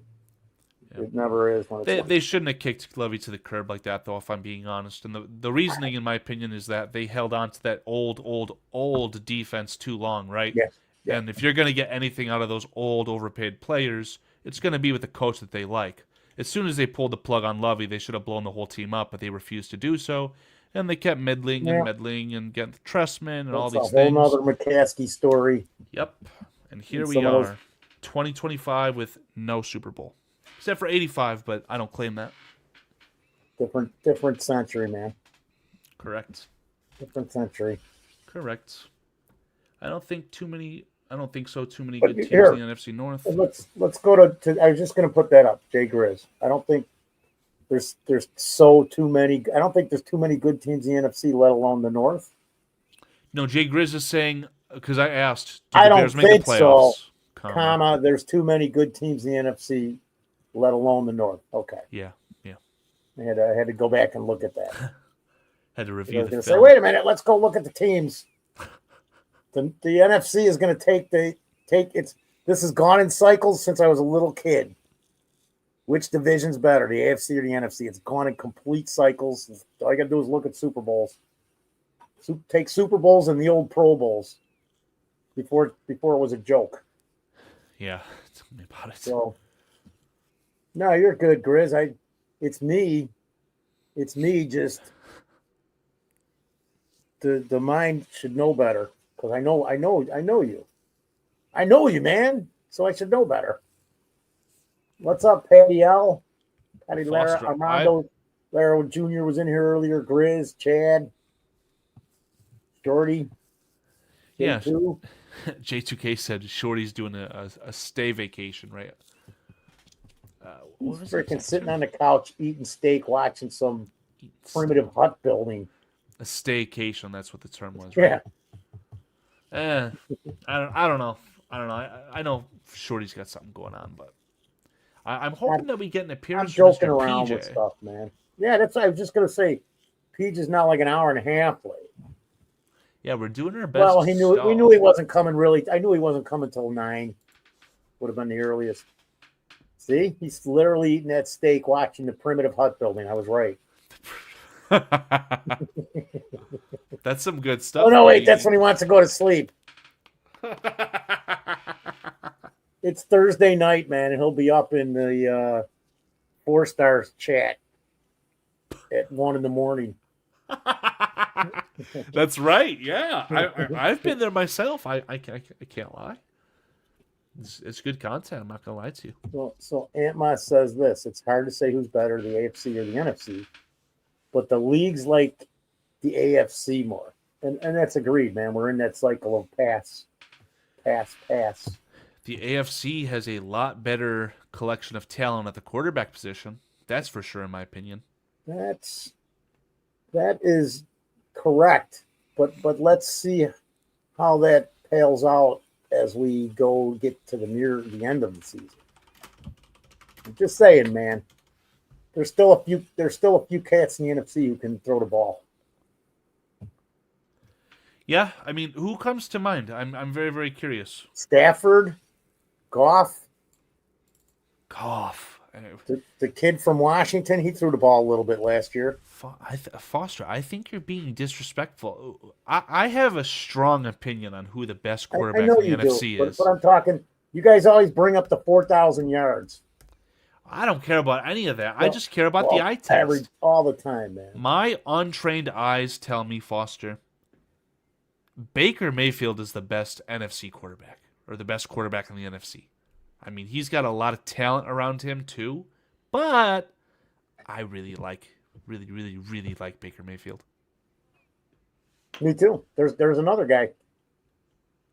Now, if you talk about those We're tiers, I don't have talking Baker about Mayfield in the S tier. We're talking about NFC quarterbacks who can throw the ball, Yeah. who are effective, highly effective at their jobs, and they're getting paid all this money.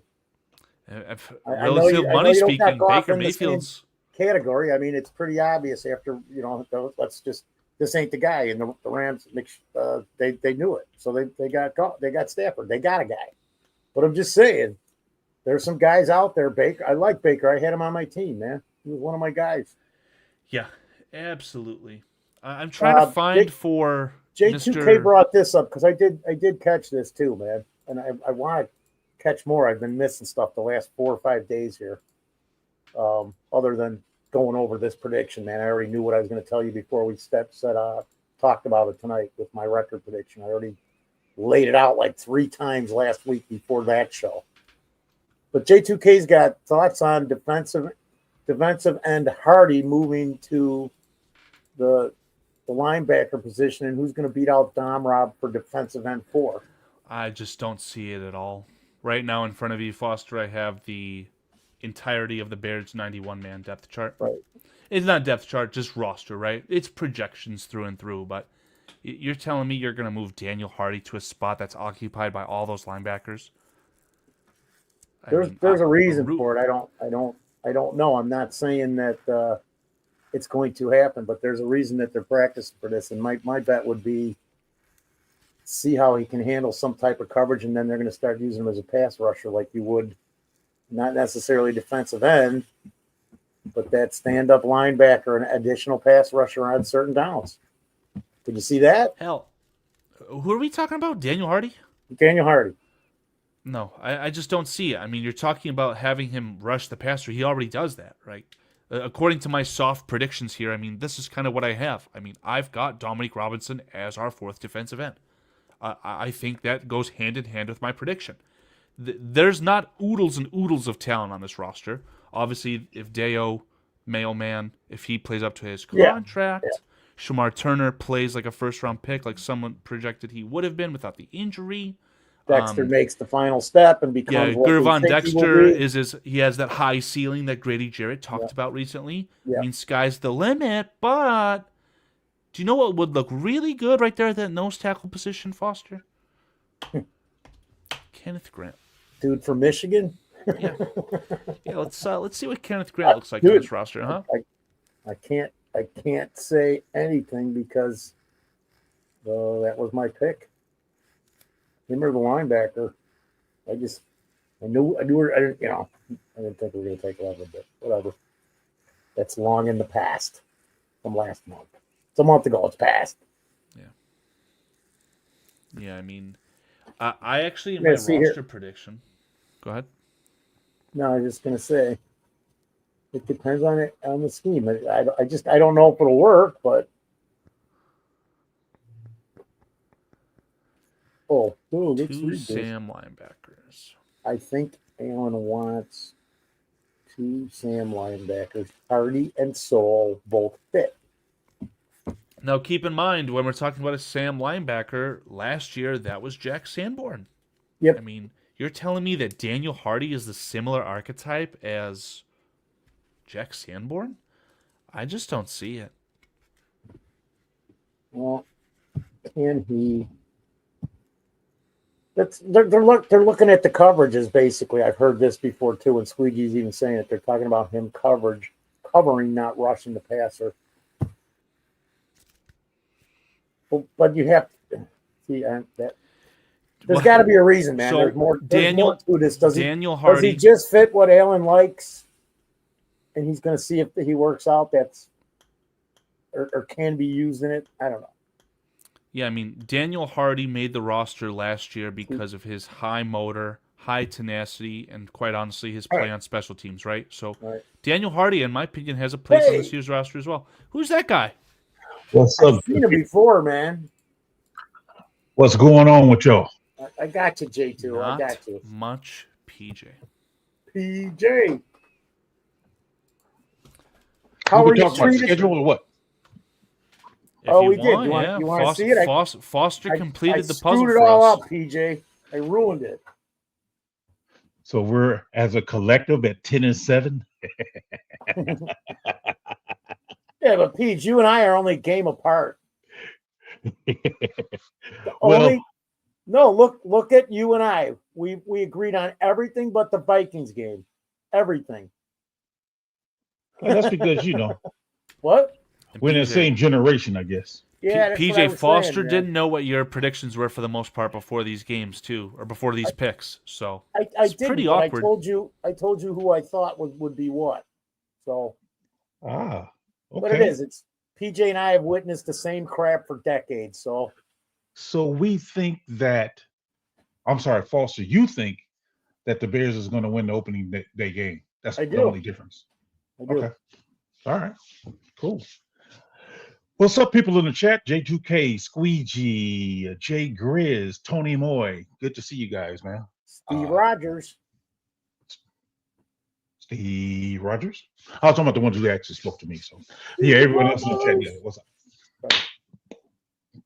But yeah. Okay. Cool. Man. All right. So I got the impression though that we probably be more like 7-10 or 8-9, something like that. But as you guys know, I think when it comes down to actual games, it depends on momentum and where the Bears at with injuries and things of that sort. So I guess as a collective, wait, 10 and hey, 7. I gotta start shorting this off with a shorty lie. That's odd. The last 2 seasons, the overall record was the same as my individual. weren't the Bears going 15-2 last year and winning the Super Bowl with the rookie quarterback? They'll be the first to ever do it. That's my guy.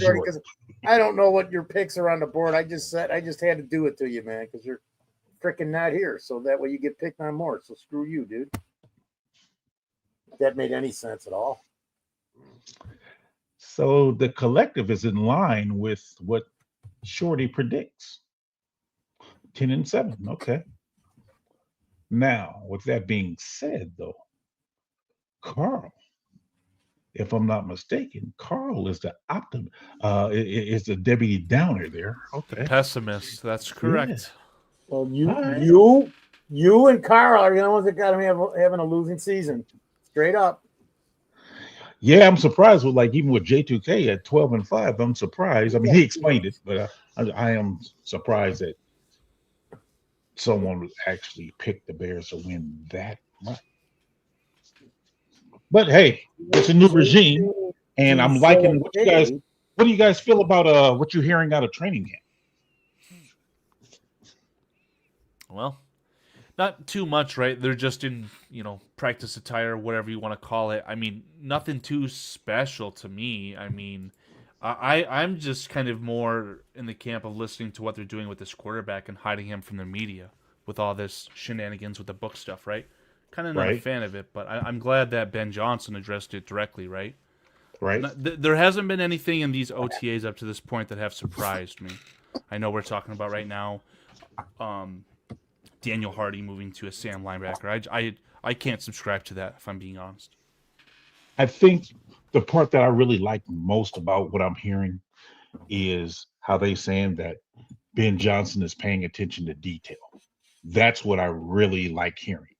That to me is what I really needed to hear is he's being meticulous. And when Cole Kmet lined up wrong, told him to go back in the huddle, do the whole play all over again. That's what I want to hear. Whereas before, I remember even when the Nagy days where, you just tell a play and don't really even practice it. But he's going to the extreme of where you're not even lined up correctly. You're going back to the huddle, get lined up correctly. And that to me is reassuring. I think that's what we need in order to be to get to where we need to be. Yeah, just to piggyback off that, I'm hearing that, quite frankly, Ben Johnson's kind of being a dick. So great, and Eric Bieniemy is. So both of them being dicks. Yeah. Cool. I'm good with that. Yeah. I see Tony Moore is saying that Edmonds and Edwards switch positions. Great. Glad to hear that too. Yeah. Yeah, I was thinking about that to myself. Like, are they going to rely on their middle linebacker and having that length to drop back in coverage, or are they just going to want the speed to go sideline to sideline? So if they switch those two linebackers and that's how it is the whole year, that pick of Ruben Hippolyte really makes a lot more sense to me, because I think we all are in agreement. Tremaine Edmonds is gone next year. He's Right. a top 3 earner for the Bears. That's Yep. not going to happen next year. So if you're replacing him with just speed and you don't care about his length, I kind of like it. Yeah. And I've seen where Adam Mason put out that thing yesterday about how the projected cap is going to be 307 million, and the Bears are already at 298 million. So yeah, they're going to be making some cuts whenever they can. So yeah, Absolutely. I don't see a scenario where Edmonds is here next year. Unfortunately, same with the running back, but Probably we'll would see have about that been. He one. probably would have been gone if it wouldn't have cost him so much this year. Right. Right. So yeah, I agree with you on that, Carl. I think that's going to be a big deal there that he's going to be gone. So yeah, Edmonds, we got to now have a middle linebackers making 10 million as opposed to 17 million. So that's a win for us. Yeah, I mean, Edwards is going to be here for the long haul. They literally re-signed him without ever playing a new game under this coaching staff, so you Right. probably want that to be your signal caller. So, on defense, your middle linebacker. Here, so maybe I'm wrong, but I think if they could have let Edmonds go and not had the major recourse, they could have kept Sanborn, dude, because he could play all. Should have. Yeah. $1.5 million. I'm hearing that his foot speed is a real issue, though. Sanborn's? Yeah. It's always Lack been an thereof. It's Because you always see what been they an- did. It's always been an issue. But what I'm saying is they released him, and what did they draft? They drafted a linebacker who was super fast. Yeah. But it's always been an issue with him. Yeah. But just go look at the tape. You remember his rookie year before he got hurt? Was he not? I know he had more tackles than what's his name we traded to Baltimore. Roquan. He might have been leading the league until he got hurt. I don't know. He was up there close, man. Ball hawk. He's gonna kill it this year in Dallas. Watch. Who? Sanborn? Sanborn.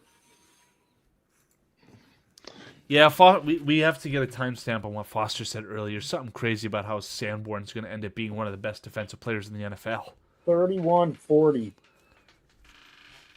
I think it was 31-40. Unbelievable.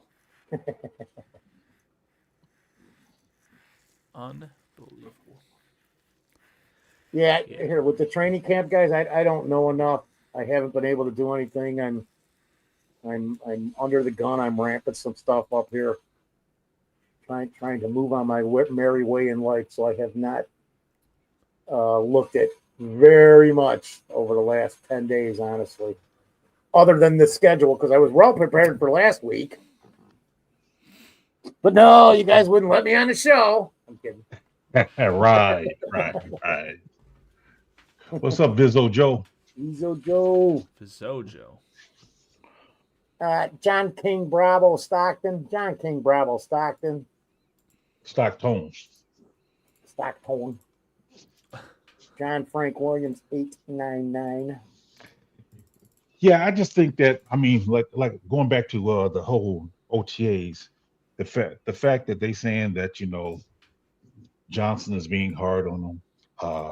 I know Eric B was being hard on the rookies in the mini camp with them. So I'm like, those things are good to hear from me. I mean, I think setting the tone early, setting the expectancy early, that helps your team, because you can seem like it's easier to ease up as opposed to starting off soft and then try to ramp it up. So yeah, you can start off hard, pause, and then back off, as opposed to doing it the other way.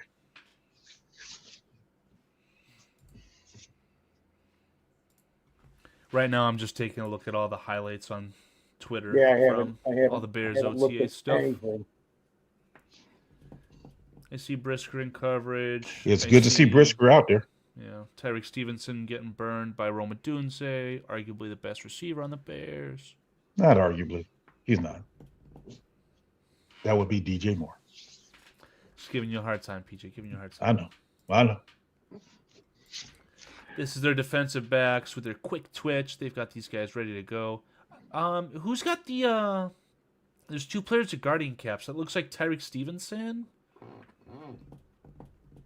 And That's too skinny. who's number one? Is number one Jalen Johnson? Yep. Yes. Yeah, so he's got the guardian cap there with the orange visor, and I don't know who's next to him. It looks like a 9 to me at the end right here, but There's 3 of them. oh yeah, Brisker's definitely got the guardian cap on here, but they might be forced to train with it. I don't know. Whatever the case is. So this was outdoors. This may have been the first or second day. This is with DJ Moore. Antoine Randall L's running right with him, giving him a hard time. That's a good coach. Here, let me do this real quick. Let me stop sharing. Well, that's it. I mean, this is my first time actually seeing any film of the practice. So, man, that's good though, man. I mean, again, be hard on these guys, man. I want that. I agree with Squeegee. Brisker needs about 3 of those guardian caps. There's your Sam linebacker getting stripped from Grady Jarrett. So Grady Jarrett is wearing number 50, huh? Wow. Looks like it. All right. That's my number there. That's my number 50. All right. Right, yeah, the alligator arms. He didn't use his hands. Yeah. I was just talking about the fluidity of it, but you're right. You don't want the ball to get in on your chest there. So. Right. Good night, Shorty. He's crashing, he says. Gotta Good get night, up early. Brisker needs 3 of them on. Unbelievable, Squeegee. Yeah. That's what he's just talking about. Throw was wide. What is up with Luther Burden's injury here? What happened? Soft tissue. I can't remember if he fell on a football or what happened, but one of those things, there's just no reason to risk it, right? Yeah, I no, agree with that. no. What's that's up, Amos? really not, man. I've been more concerned with what happens with that than Colston's recovery. As long as he doesn't do anything to injure himself again. Is that rookie number 20? Is that Yes. Number 20, I believe, is Zay Frazier talking to gotta be Al Harris. because you see how tall and slim he is because Look at his poor little 180 something pounds. shins. Yeah, he's got the soft hat on too. Yeah, He was the third one 180 in that something line. pounds. Yes. something along those lines. This is Luther Burden from the rookie minicamp. I mean, this guy looks fantastic. It's just one clip, I know, but I love it when they catch with their hands. I just love that. yeah, I mean, Not a body catcher. yeah, appears to have late hands as well. That's always a good thing. I don't know who this is. Can we see? Well, where's Line. Hankins at? Because I see J2K saying Hankins is a big guy there. Is he the other running back? Hankins. We may have skipped it. Okay. You guys know who wore? You guys know who used to wear it? 35. This got to be Hankins right here. Yeah. He is big. Jeez. He caught it with his hands. Yeah, he looked like he looked like a offensive lineman. I haven't seen any clips of Ian Wheeler, by the way. Yeah. I wonder, is he ready? Probably not. Another one of Verdon here, huh? Man. Catch him with your hands. That's what I'm talking about. Poetry in motion, right?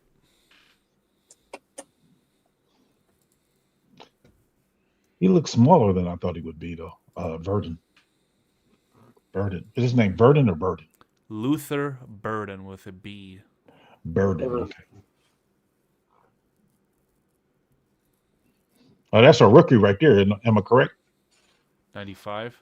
Yes. Yeah, What's his Shamar name? Turner. Shamar Turner. Yeah, Shamar Turner. There's Ozzy. 33 inch arms.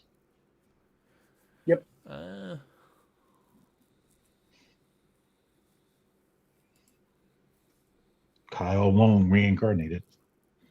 I'm just talking about the number only. He's going to be the left tackle. And at this point, it's all just draft hype. So nothing else from the Bears Twitter. Anything? I'm too not going to notable. count out Amagaji so quick there, Foster. I'm not either, but they've got Amagaji's getting first team reps. They got to both get first team reps because it ain't going to be Braxton Jones getting them. And why not? That's what we need is competition, man. Let them both get reps with their first team. I don't know, man. I'm not sure he's going to beat out Amagaji. I'm not so sure. I think Amagaji is going to surprise. But that's the whole point. You know what? As long as one of them wins it outright, then I'll be happy. Because if we got to sit here and go, well, I don't know which one do we start, I won't be so happy. You know what I'm saying? Yeah.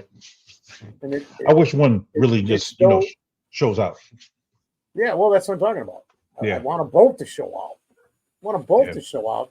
I want it to be a problem who we've got to. Man, I don't know because we're in good shape. We're in much better shape than I thought. I want it to be a problem who we've got to start at left tackle for the good, not where all three of them are hurt. Just deciding, well, which one is actually the best. You got to make sure you word that correctly now, Foster. Right. It'll be a problem, all right? That's why I stated it. Because if you go in there saying, well, any one of these guys is going to be better than Braxton Jones was last year, and I'm counting Braxton Jones even in the statement. Because why can't he improve? He's got one of the best teachers standing right next to him when he's standing on the line. I know Tooney can give him information about. I just know it. I know he can tell him a couple things that are going to change his game, man. And hopefully the kid will listen. He will. He's a good kid. It's just what are we going to see? Like even before when you hopped in, PJ, I think we were talking about the defense, what it needs to what we need to do with the defense. Is it going to be guys stepping up? You know, Gervon's got to make that final leap to become the guy that we believe he is. And the draft picks got to produce, and maybe Booker or Dom Rob or somebody else has got to produce besides what we know to be effective. Because that schedule's pretty tough, man. That is a tough schedule. I don't know. I think that in order for Dexter to prosper, at some point he needs a guy next to him who's going to draw the double teams. He needs to get real comfortable in winning his one-on-ones. Then he can move on to handling double teams. But right now, he needs somebody to take that pressure off him, in my opinion. So are you suggesting that we could have drafted someone at pick 10 to help take the pressure off of our highly drafted second-round defensive tackle? I would have loved it. I that's who I was wanting us to draft. Grant me one wish.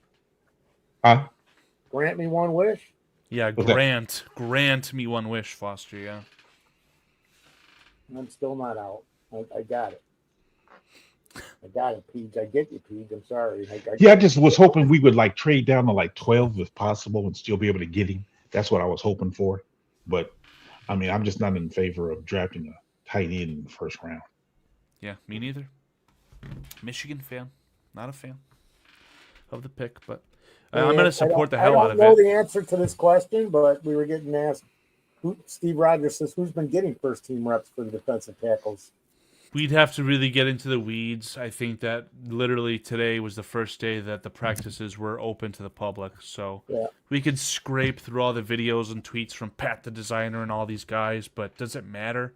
The coaches have talked about how these guys are penciled into their positions. There's no permanent marker or pen.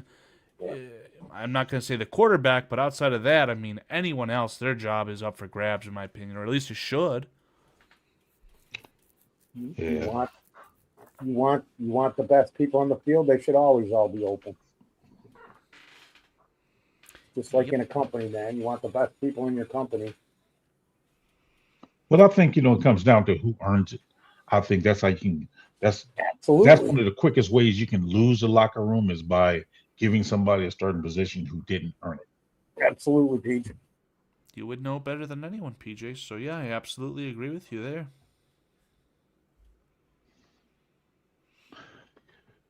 Yeah, and I I think I heard somewhere where they said even Ben Johnson snapped at Caleb a few times, Yeah, which yeah, I heard that. I'm good with that too. I'm Yeah, good with you absolutely. checking your quarterback, man. If he's wrong, check him. I mean, Now, I what Pete, you Pete, your dad ever tell you there's a time and a place for everything? absolutely. I mean, there's a time and a place for everything. So there's a time and a place to snap at a young quarterback or a rookie lineman. But I think what the scenario I Positive. do the scenario I don't like though, Foster, is how certain certain coaches don't believe in correcting the quarterback in public or in front of the team. And I'm like, why not? I'm like, he has to be held accountable just like the other players have to be held accountable. Agreed. But there's a time and a place for everything. Like there's certain situations where that's I'm 100% agreement. But there might be a situation where, hey, I'm going to pull you behind closed doors and talk to you. So, but either way, it's the fact that there's some fire. Because have we really had any fire? I remember coming into Flus's first year. Oh, it's all about the nicknames and this and that, and how they show him just talking to guys. He's not. You don't ever see him saying, "Hey, man, we got to do this over," or with an attitude at all. So Right. You got to have there's a right time and a right place for everything, and there's a time to bring the fire, and there's a time to talk cool, and there's a time to pull somebody aside. It's just knowing when to do it properly. Well, I think All of it's necessary to win. It's necessary. I just think that, like given Caleb's propensity to just wing plays, just go off script, bruh, I need you to stick to this script. If you can't stick to this script, let me call you out on it.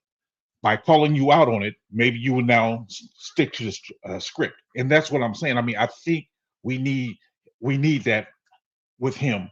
And again, I agree with you on certain parts. Maybe you do want to pull him to the side and correct him, but the other teammates, if I'm looking at my quarterback and I see my quarterback mess up, but he's not getting corrected, but I'll sit up there and I'm lined up 6 inches or 6 inches a little bit too far and I'm getting cussed out. I'm looking like, hold on now, wait a minute. So now you bring in this dissension in the locker room. Yep. Whereas I'm like, we're in this together. Yeah, certain things I probably can let go. But if I'm checking people, especially in the early stages, I'm checking everybody because I want this ran a certain way because I want you to pay attention to detail. If I need you to line up a certain way, if you're off 6 inches, I'm going to call you out on it. I need that. I cannot disagree with any of that. I think more so my pulling to the side is something that would probably be another distraction, something from off the field. Okay. Yeah, I mean, you can go to it. I'm not opposed to you talking to him afterwards. Yeah. Everybody on that field needs to be held accountable for their actions on and off the field daily. It's pretty simple. And when you held it, it's pretty much what they do to you in life. Right. Because when you're held accountable, you ain't going to do what Stevens did last year. Sitting up there talking to the crowd and doing this other stuff because you're like, oh, I know I'm going to be held accountable. So let me pay attention to what I got to be doing. I mean, that's what I'm saying. That's where that discipline comes in there because they know like, hey, if I mess up, I know I'm going to get called out.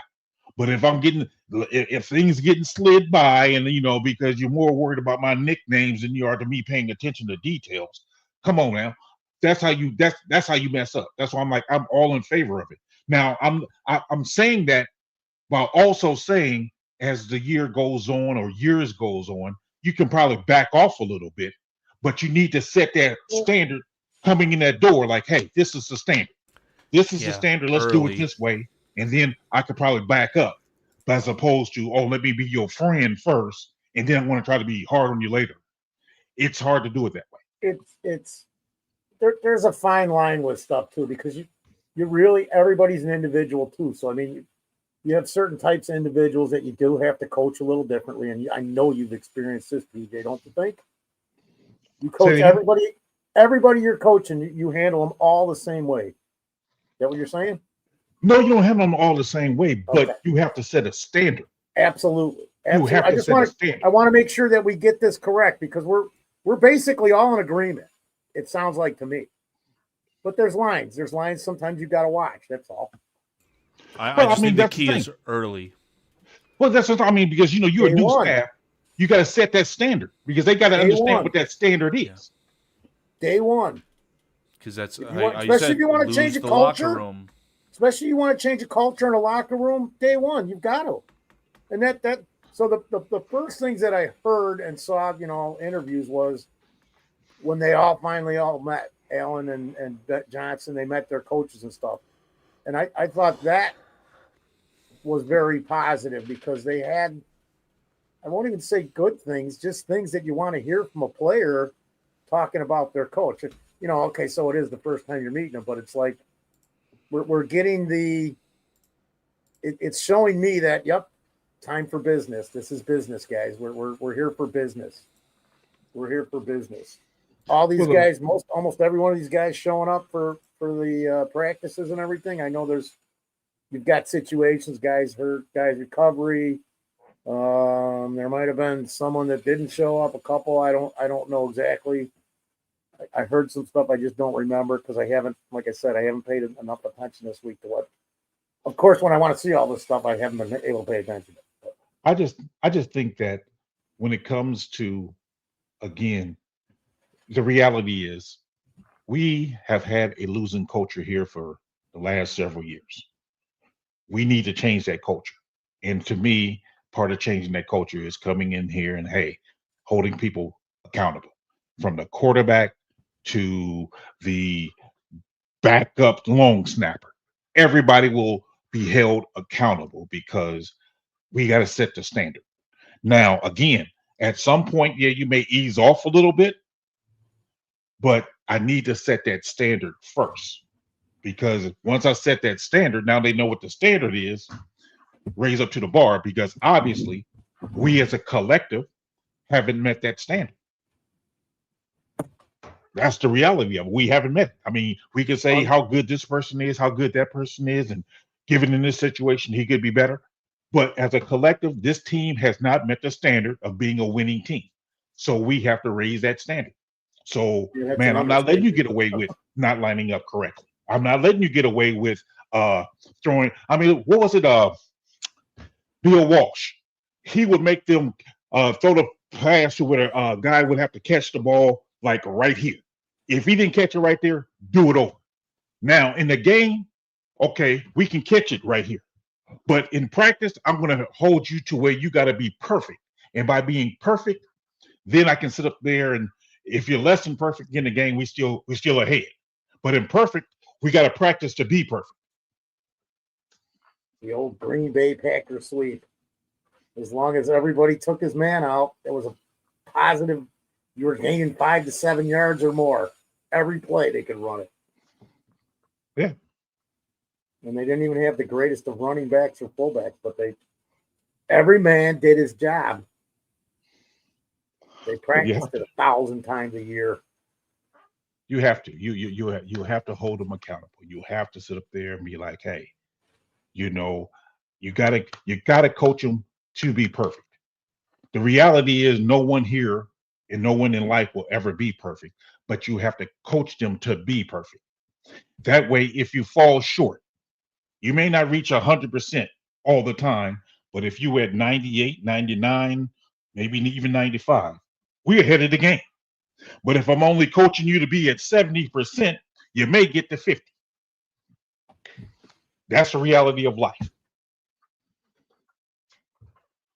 Yeah, unless you get lucky and play against a team that also is coaching you below that standard, whatever the case is, you don't want to be in that situation. You want to just focus on what you can control, which is yourself, right? So, the pursuit of excellence. Yeah. You got to have that. You got to have the pursuit of excellence. That's and one of the things. It's just gonna say, new coaching staff, you're gonna coach them hard, and if you can find the weak links, oh, this guy doesn't love football the way that I need him to, well, he's not gonna make a roster. Just because he was on the roster and he was a professional football player for all this time last year, this is a new staff. So and that's why I made that comment. Like, I don't care who's starting right now in OTAs, mini camp, whatever the case is. He could be the starting nose tackle in training camp. what are you going to do in week 1? So, Yeah. Iron sharpens Talk to iron. me the end of August about all this. Yeah. I'm just saying iron sharpens iron. And I think, we just got to have that standard. And I can honestly say, I don't believe that's what how the players was being coached the last few years. They wasn't being coached to be better. Wasn't being coached. I mean, it seemed like when they do have some type of success, they want to get built up. I mean, even back to the Nagy days, you up there having club dub over a win. It's like, well, come on. club dub is fun if it's something that you kind of pay off with on that day, right? But if you're having club dub on Monday, Tuesday, Wednesday, that could become a huge problem really fast. But if it's a fun thing the day of the game that you win, I had no issues with that. What's that old saying? Act like you've been there before. Right, yeah, and the Bears team, I wish they had been there for a while, right? They had the good splash in 18 and then just right down the tubes. Right. So yeah, that's where I'm at with it. Is like, yeah, the club dub, nah. We shouldn't celebrate every win like that. I mean, come on now. So sure, yeah. you have a They celebrate too many plays. Every team. Don't get me started on that now. I should, because I think that's just a joke. Yeah, just act like you've been there before. That's why I'm not, as you guys know, I'm not a fan of that Brisker and that no-fly zone or whatever that thing he be doing. I'm like, oh, bro, stop. I love it.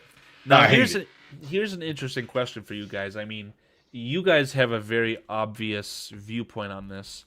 What about these kids who are now essentially every single draft, there's going to be a couple millionaires going into the NFL as a rookie because of the NIL. Do you think you got to change that, or you think you got to just play hardball and see what you get? Go ahead, Foster. You're stuck with it because it is what it's going to be, man. That's not going to change, man. They've been trying to get something for decades. And they got it. And that's fine. It doesn't matter because there's still going to be guys out there making millions in college, and they're not going to translate to the NFL. So let them make what they're going to make when they're going to make it, because they're not going to have the opportunity either with their ability or their attitude. It's going to be one of the two. And so nothing's changed other than the positive is that people that get an opportunity to make money will be able to make it while they're younger in their life and not have to go right away and worry about getting their degree and finishing a job.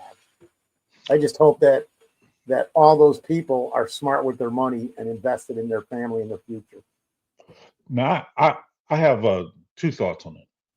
One, first being, with kids getting the NIL money, that means that the schools themselves are getting less money, meaning that where certain endorsements was going to the school, where you can have your Nike sponsor your school to give them cleats, give them practice jerseys, give them gear to wear. Less of that money is going there now, to where they can't get certain equipment because they giving it to the players. And the players who's getting that money are players at the bigger schools, but the players in your Division twos, your Division threes, they're not getting that NIL money. And guess what? Neither are the schools now, because the schools aren't getting that money, so you're getting less equipment there. So that's a problem I have with that. Now the other issue I have is to what Foster was saying. Some players, they will make more money in college because of NIL than they will in the NFL. So get your money if that's what you're going to do. Bang, if you're making your millions while you in college, go ahead and get it, because chances are you come in the NFL, you get drafted in the 5th round, you ain't getting millions like that. So if you can make it into college, go ahead. But the overall picture I'll go back to is it's hurting the schools and therefore hurting more kids because they're not getting the equipment that the schools were getting before. I know this firsthand. That's why I'm speaking upon it, because it's like, oh, it used to be like this, but now we're not getting as much money because of, and I'm like, oh, okay. Now I understand it. That's really because of greed and corruption, Pete. That's the real reason. That's the. But here's what's going to happen anyways, because because some of these larger schools are going to just disappear. It's going to happen. They're going to disappear because of enrollment and cost, and the government's not going to keep paying for it because the taxpayers are tired of the burden, all the abuse. So I mean, you will see smaller colleges going out of business. You will see that because you will. Because probably already happening, man. It is. But I'm telling you, some of the larger ones are going to go to, because they're just not going to be able to handle what they've got to go through, because a lot of that money too was funneled into a lot of other sports that they've taken out of colleges. Absolutely, especially women's athletics. I mean, that they've been hit real hard. But football is your biggest draw. How are you going to change it? Football, no matter what campus you're on, be it Division I, Division III, football is your biggest draw. Yeah, and absolutely. Because football is your biggest draw, again, now I'm telling you, and sponsors are not giving as much money because they use that money to go to bigger schools to give to these players in NILs. Your Division threes and Division twos are not getting the NILs. Don't skip over that. I mean, they're selling their image rights right now, right? Like, these kids are going to be like the faces of their schools. So, like the Michigan quarterback, right? Jordan, I don't know if they foresee this or whatever it was. Jordan's going to be sponsoring their gear in somehow, some way for Michigan. Their quarterback, who's 18 years old, Dave Portnoy gave him $18 million. Okay, all these images of him fluttering around social media, all the banners for ESPN, all the stuff. Well, yeah, Nikes want to have their logo on that. They don't care about Jackson State, Foster's guy, all these little things. Let's not pretend that the NIL is a brand new thing. Kids have been getting paid underneath the table for years. Oh, yeah, absolutely. Now it's just out in the open. But we see how slimy, how nasty, how disgusting it is. I hate the NIL. I hate it. Yeah, I believe that kids should get paid in college because they are bringing revenue in. It's just about they're playing a violent football game. They should get paid. It's about the way they're going about paying it because again, you're wiping out the little schools. Yes, you're wiping. I mean, you're going to wipe out the little schools because the little schools ain't going to have those endorsements or those advertisements. Where they got Nike paying for them or Adidas paying for them. There's no salary cap. It's the Wild West. Oh yeah. I mean, that's the part I dislike about it. But I mean, well, things are going to change too, because there's a lot of colleges under the gun for their spending that the government that we've been paying for grants to Harvard and Columbia and all this stuff. Yeah. So hopefully, here I'll give you a little story. So I got a friend who's got a friend, and this way it can't come back to anybody, who worked for the UDFA, and their whole department was let go. And I was talking to them, and they said, it was just real quick, unknown. We're gone. I said, yeah, maybe somebody's trying to clean up the system. And maybe if your department's valuable, and they told me that, oh, it's very valuable. They do excellent work. It helps everyone in this country, the work that they're doing. So 6 weeks go by, and about 92%, 95% of those people got their jobs back because they were deemed valuable. But there's some people that didn't, and some waste that was cut out to hopefully straighten some of the mess out, because it's not going to be straightened out overnight. But you've got to start somewhere. And a lot of it is the funding from the government that goes to the states. And then the states, what do they do with that funding? What's happened between the government and the state getting the money? Well, we got to set this up, so that's going to take $1 million from you. It real comes down to the greed and corruption, because all this stuff, there's enough money that has been paid in. Yeah. I don't know because of what they've stolen over the last 40 years. Yeah. But there's enough money paid in to take care of all of us. That's the sad part, is everything that you said and I said is going to happen, Peach. But the whole time, what really sucks is it's been there to take care of this stuff. And it's just about the way it's used improperly. Every freaking Foster's explaining for everyone. He's talking about a below the belt handshake. So. Yeah, I just think that again. Well, first of all, what's up, Triple R?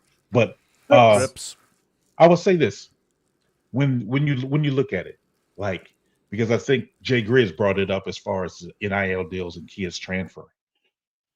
That's that transfer portal, which in one hand I can agree with the transfer portal, but the other hand it's like because you sitting on the bench as a freshman or as a sophomore and you think you ought to be starting, so you want to go to another school. Come on, man. Sometimes you got to bide your time. Sometimes you got to bide your time. I mean, because not everybody can start. I mean, that's the thing, one of the things I got to tell my players. Not everybody can start. But if you're good enough, you should be able to play. So earn your playing time. But, some people, they can't, well, my kid needs to play more, or my kid needs to let me go to another school. Stop. Right. So now you're going to get drafted into the NFL after you've bounced around 3 college teams where you've always been a starter. Well, I'm not a starter. What do you mean? Always going to have an altercation with the coach. Well, we're not going to start you in the NFL. I don't care if you're a first-round pick. Not going to start. Well, I'm going to quit.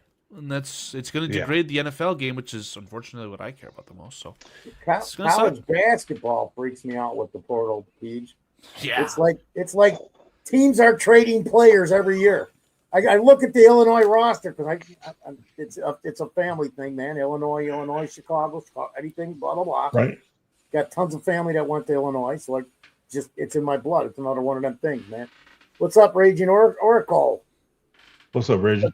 But the players, it's like the NBA where they're traded. 3 or 4 of them are traded off of every team every year, man. Can't keep tabs on these guys. It's tough, man. Yeah, well, he was on 3 teams. I'll be the first to tell you. Last year, and he's on Illinois this year, but he's already said he was going to stay, and then he just filed the transfer portal to play somewhere else next year. Michigan bought a whole new starting 5, I'm pretty sure, and they went on a decent enough run in the tournament. So it's silliness through and through, man. It truly is. It makes it hard, man. I'm telling you, it just makes it hard when you look at the bigger picture. I mean, yeah, in your example, yeah, Michigan fans like that right now. Okay, we got it's paying off for us right now, but what message is that sending that kid? Oh, because I don't get immediate satisfaction or gratification, let me move on. Sometimes you got to bide your time. I mean, can you imagine a rookie coming on your job and you got 4 weeks vacation? I think I deserve 4 weeks vacation. Hold on, pimp. You got to be here a while before you can get that, man. Hold on, because that's one of the issues I had at my previous job. It's like the newer guy came in. Oh, I gotta have Tuesdays and Wednesdays off. I want to have the weekends off. I'm like, man, you've been here 2 minutes. What do you mean you want to have the weekends off? Hold on. I mean, and that's the attitude I'm talking about. Like, hold on, bide your time. Bide your time. And that's what, we need to understand. People got to bide their time. Not everybody can have, in that example, everybody can't have weekends off. No, that's true, man. Was crime going to stop when you go, hey, here, all the cops got the weekends off, so everybody stop crying right now because they'll be back Monday morning. No. No, I hear you, PJ. I hear you. So Raging Oracle had asked, he said it's a tough question in the poll. The question that I have up is just, will the Bears make the playoffs in 2025? I don't know. PJ, you're saying no, right? The Bears are making the playoffs this year? In 2025, yeah, this year. Oh, yeah. I don't think. I think, like I said, I think it's going to take a while for them to gel. Me too. And I'm okay with that. I'm okay with that as long as the right message is being taught. As long as the right message is being taught, if we don't make the playoffs, I'm still good with that because I can look at the team and go, you know what? Although it's not showing or in the victories, as long as we're going in the right direction, cool. I can live with it. Yeah, I think it'll be a lot slower of a start than we may want to admit. And then it starts to get better and better, but not better enough, fast enough. So that's why I've got a 7-10 record. It's got 30. The chat poll has 36 votes, though. That's a lot of votes. If we could get to 40, I don't know if I've ever seen 40 votes from you guys. So thanks for that. The poll rather has been up for a while. But if you guys have not cast your votes, by all means, please do. We all know the chat thinks the Bears will go 15-2, Super Bowl, all these good things. But I don't know if that's the reality. Yeah. So yeah, I do. I mean, so I do feel good about where we're going so far. I mean, I can honestly say I'm happy what I'm hearing out of camp as far as what the coaches and the coaches holding the players accountable. That to me is the best news I could receive at this point in time in the season. You know, you got out of OTAs, Ben is being hard on him. Eric B is being hard on him. I mean, cool. Even Dennis Allen is showing some intensity. Great. That's what I need to hear because again, hold these guys accountable. Let the standard be the standard and let them meet the standard. Let's not lower the standard. Have the standard be the standard. Absolutely. Yeah, amen. I cannot disagree with that Absolutely. whatsoever. Cool. Coach of the Year odds. Ben Johnson is at plus 600. Dave Canales is at plus 1,800. So Ben Johnson and Mike Vrabel are tied to be Coach of the Year candidates as far as the Vegas odds. I don't think he will become. I mean, of course, now the Bears turn around and make the playoffs, finish with the 15-2 record. Okay, yeah, but according to what Carl and I are saying, and you know, if we're less than 500, he's not winning Coach of the Year, Yeah. and he may It be would the just take best a coach. playoff push, right? It could be Is your he 9 and winning 8. it? Is he winning it at 9-8? Yeah, if they No. go to the playoffs. I don't think so. I think 9-8. I don't think 9-8 will get you in the playoffs. well, I think whoever wins Coach of the Year is going to be somebody who wins 14 or more games. I don't know. I don't have Unless it. there's that big turnaround. Well, I'm just saying. I mean, when you look at the overall record, if that team didn't win like 14 or more games, that coach ain't winning Coach of the Year. But I mean, after the Bears, what they did, if you go 11 wins, even if you're only a wild card, Mm-hmm. you could still be Coach of the Year. But think about this though, Carl. So Bears win 11 games, they lost 6. But what about let's say Minnesota or some other team finish 15-2? You don't think that coach going to get considered? I think due to fatigue, I doubt that Kevin O'Connell could win it twice in a row. Well, these are all the rookie coaches. Now, if you're saying that they're going to be the rookie coach of the year, No. This is Coach of the Year. Here, let me do this because the banner's all not doing me. rookies. It's just 2025, 2026 NFL Coach of the Year. The top 3 guys are rookie head coaches. Sean Payton's not, Matt LaFleur's not, Pete Carroll's not, Dave Canales is not.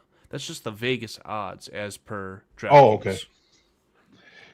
Yeah, I just think it's going to be a team, like I say, with a 14 plus wins. I don't know.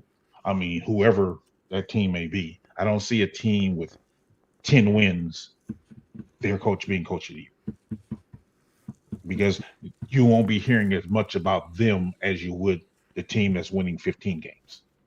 But I think these odds are being formulated kind of on the idea that if Mike Vrabel goes from having that terrible Patriots team to a 10-win team that goes to the playoffs in a division that has the Bills, that's probably why he's the odds-on favorite or tied for it, right?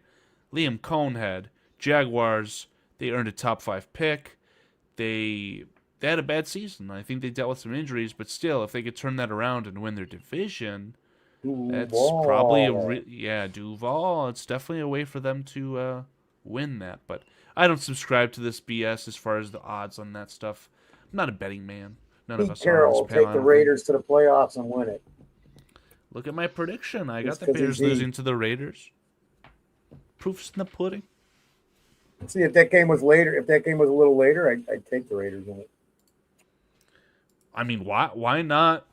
I think again the Bears' issues, especially early, could be related to their run defense. Could Ashton Genty's career literally peak in week 4 against the Bears? Like literally his entire career peak in week 4. It's possible. 200 yards. That Ricky Wall is a thing. What do you mean? I think with running backs, you know, in Ashley Gentry's case, come the 14th game, he might be slowing down. So, I mean he's been on a nonstop tear. Boise State played either one or possibly two. I can't remember those college football playoff games. Yeah. So And he's been training. He didn't do any of the workouts per se, but he definitely was probably involved in it somehow, some way. so at some point, especially yeah, being so- a running back and in Chip Kelly's offense where you're fast paced, yeah, I can see him hitting the wall. Yeah. Sooner rather than later, as far as maybe he takes the 12th game, he probably hit the wall. I wish we could go to Las Vegas to play an away game later in the season when the weather was shitty here and not in their dome there. But no, we have to waste away an early season game in Las Vegas, whether it'll be a home game or not. It's just not a game I'm looking forward to and predicting the Bears to win. So, Genty and Bowers.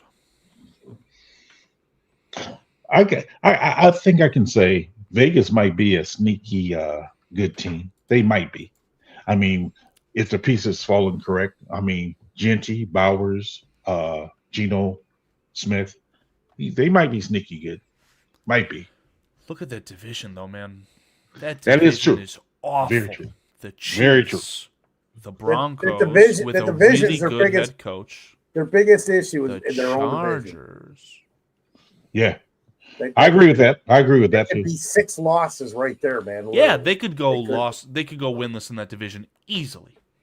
And not to say the Raiders would be terrible. Like, that's Right, just a good right. division. Right. Well, that's what I'm saying. I mean, what I'm saying by good team, maybe not record wise because of their division, but they not going to be an easy pushover. Have you guys seen the Giants schedule? No. The Giants schedule is I did, and I awful. forgot it because they went over it last week and out of the box entertainment. They're going to be No, getting Arch Manning. They've got just the most terrifying schedule. They're going to get the Arch Manning sweep. Well, I mean, just look at their division to start with. They got to play Washington and Philadelphia twice. That right there. Yeah. Hold on, pal. Don't forget I the got you. Cowboys. Got to play the Cowboys twice. Those games, it doesn't matter who's what. Look. Commanders, Cowboys, Chiefs, Chargers, Saints. That's the only gimme is the Saints. Yeah. Eagles, Broncos, Eagles again, the Niners. The Bears, is that a gimme for the Giants? Doubt it. Packers, Lions. The back half of their schedule is fine. That start is awful. Yeah. So that's probably not they didn't know the schedule at that point, but they're going to start with a Jag, Jameis Winston, Russell Wilson, let them take their lumps. And probably that Bears game, maybe that's when we finally start to see Jackson Dart. But man, I feel bad for the Giants almost because I was just talking to Foster about this, PJ. I mean, they've got a lot of talent on their defensive line. Hey, I love Malik Neighbors. I mean, they've got some talent on the team, but Yeah. Jesus. let me tell you this. Don't ever feel bad for the Giants. They said enough crap about the 100 years about the Bears for 100 years, dude. Yeah. So don't ever feel bad about the No, Giants. I've watched Eli Manning complete passes to Michigan's finest Mario Manningham and win Super Bowls against Tom Brady. There's no. There, that's what I think of that, Carl. Thank you. Yeah, thank you. That's exactly. I wouldn't expect anything else. There's a hate going back like when I was a little kid. All the Bears fans hated the Giants because of the 50s, mostly because of the 50s. I guess it would have to be like my parents. Just there's a lot happening back then. Do I have some breaking news for PJ? I don't know. Did you get the news yet? I think I have some breaking news for PJ. I don't know. Uh-oh. Look what Justin Fields does to a man. Unbelievable. Wow. Man. What Justin Fields does to a guy. I'm hopeful I'm a Jet for a life. Close quote, Garrett Wilson. Hey. Go back and revisit this in about 2 years. I'm just saying. Just saying.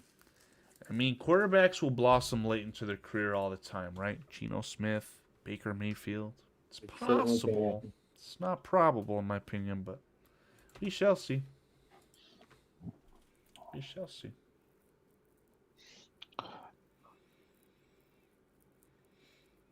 Well, gentlemen, what else we got? I don't know. I mean, That's it. I know it's after 10 for you, Carl. So I know there's a bunch more to talk about. I just don't know what right now. I'm fried. Yeah, I mean, it's we're starting to get into the dog days of content creation. It's gonna be a little bit. Does Adam Mason have a schedule out for what we're looking at just yet, or Swifty maybe? Stop. I'm just. I know if I put a list together, I have a list of things that I could have talked about. So right now, May 22nd. Today was the last day of voluntary OTAs again until the 28th, right? So voluntary OTAs are going to resume on the 28th, the 29th, and the 30th. And then the mandatory minicamp starts on June 3rd, 4th, and 5th. Voluntary OTAs a week later. Here, I'll just show Swifty's graphic. if you guys can give me a minute, I want to say this. My deepest condolences to the Ursay family for the passing of Jim Ursay. Yeah. I'm sorry to hear about that, man. So thanks for reminding us of this, Cliff. But yeah, Jim Irsay passing. I'm sorry for his family, and I truly hope they can find comfort during this time of bereavement. He's not the oldest fellow, like 65 years old. That's kind of scary for me. Like, that sucks. It's scary for you. Scary for you, PJ 64. I ain't that old. Hold on, Foster. You're giving me a few more years now, Foster. Hold on now. Yeah, well, close enough, man. I'm just embellishing a little bit there. That's what we got for the upcoming schedule, right? So, mini camps is going to be in 3-day spurts, and then apparently, training camp's going to start around July. Who wasn't here? Who missed the voluntaries? I have not heard of anyone too specific that has or has not missed. I mean, I've seen DJ Moore, I've seen Roma Dunze, I've seen all the rookies, I've seen Cole Kmet. I really don't know if there's anyone that hasn't shown up. I guess Foster is 664. 1664. Foster had a good one to start the show. He was trying to talk about something in like 2009, and he's like, no, that was 1929.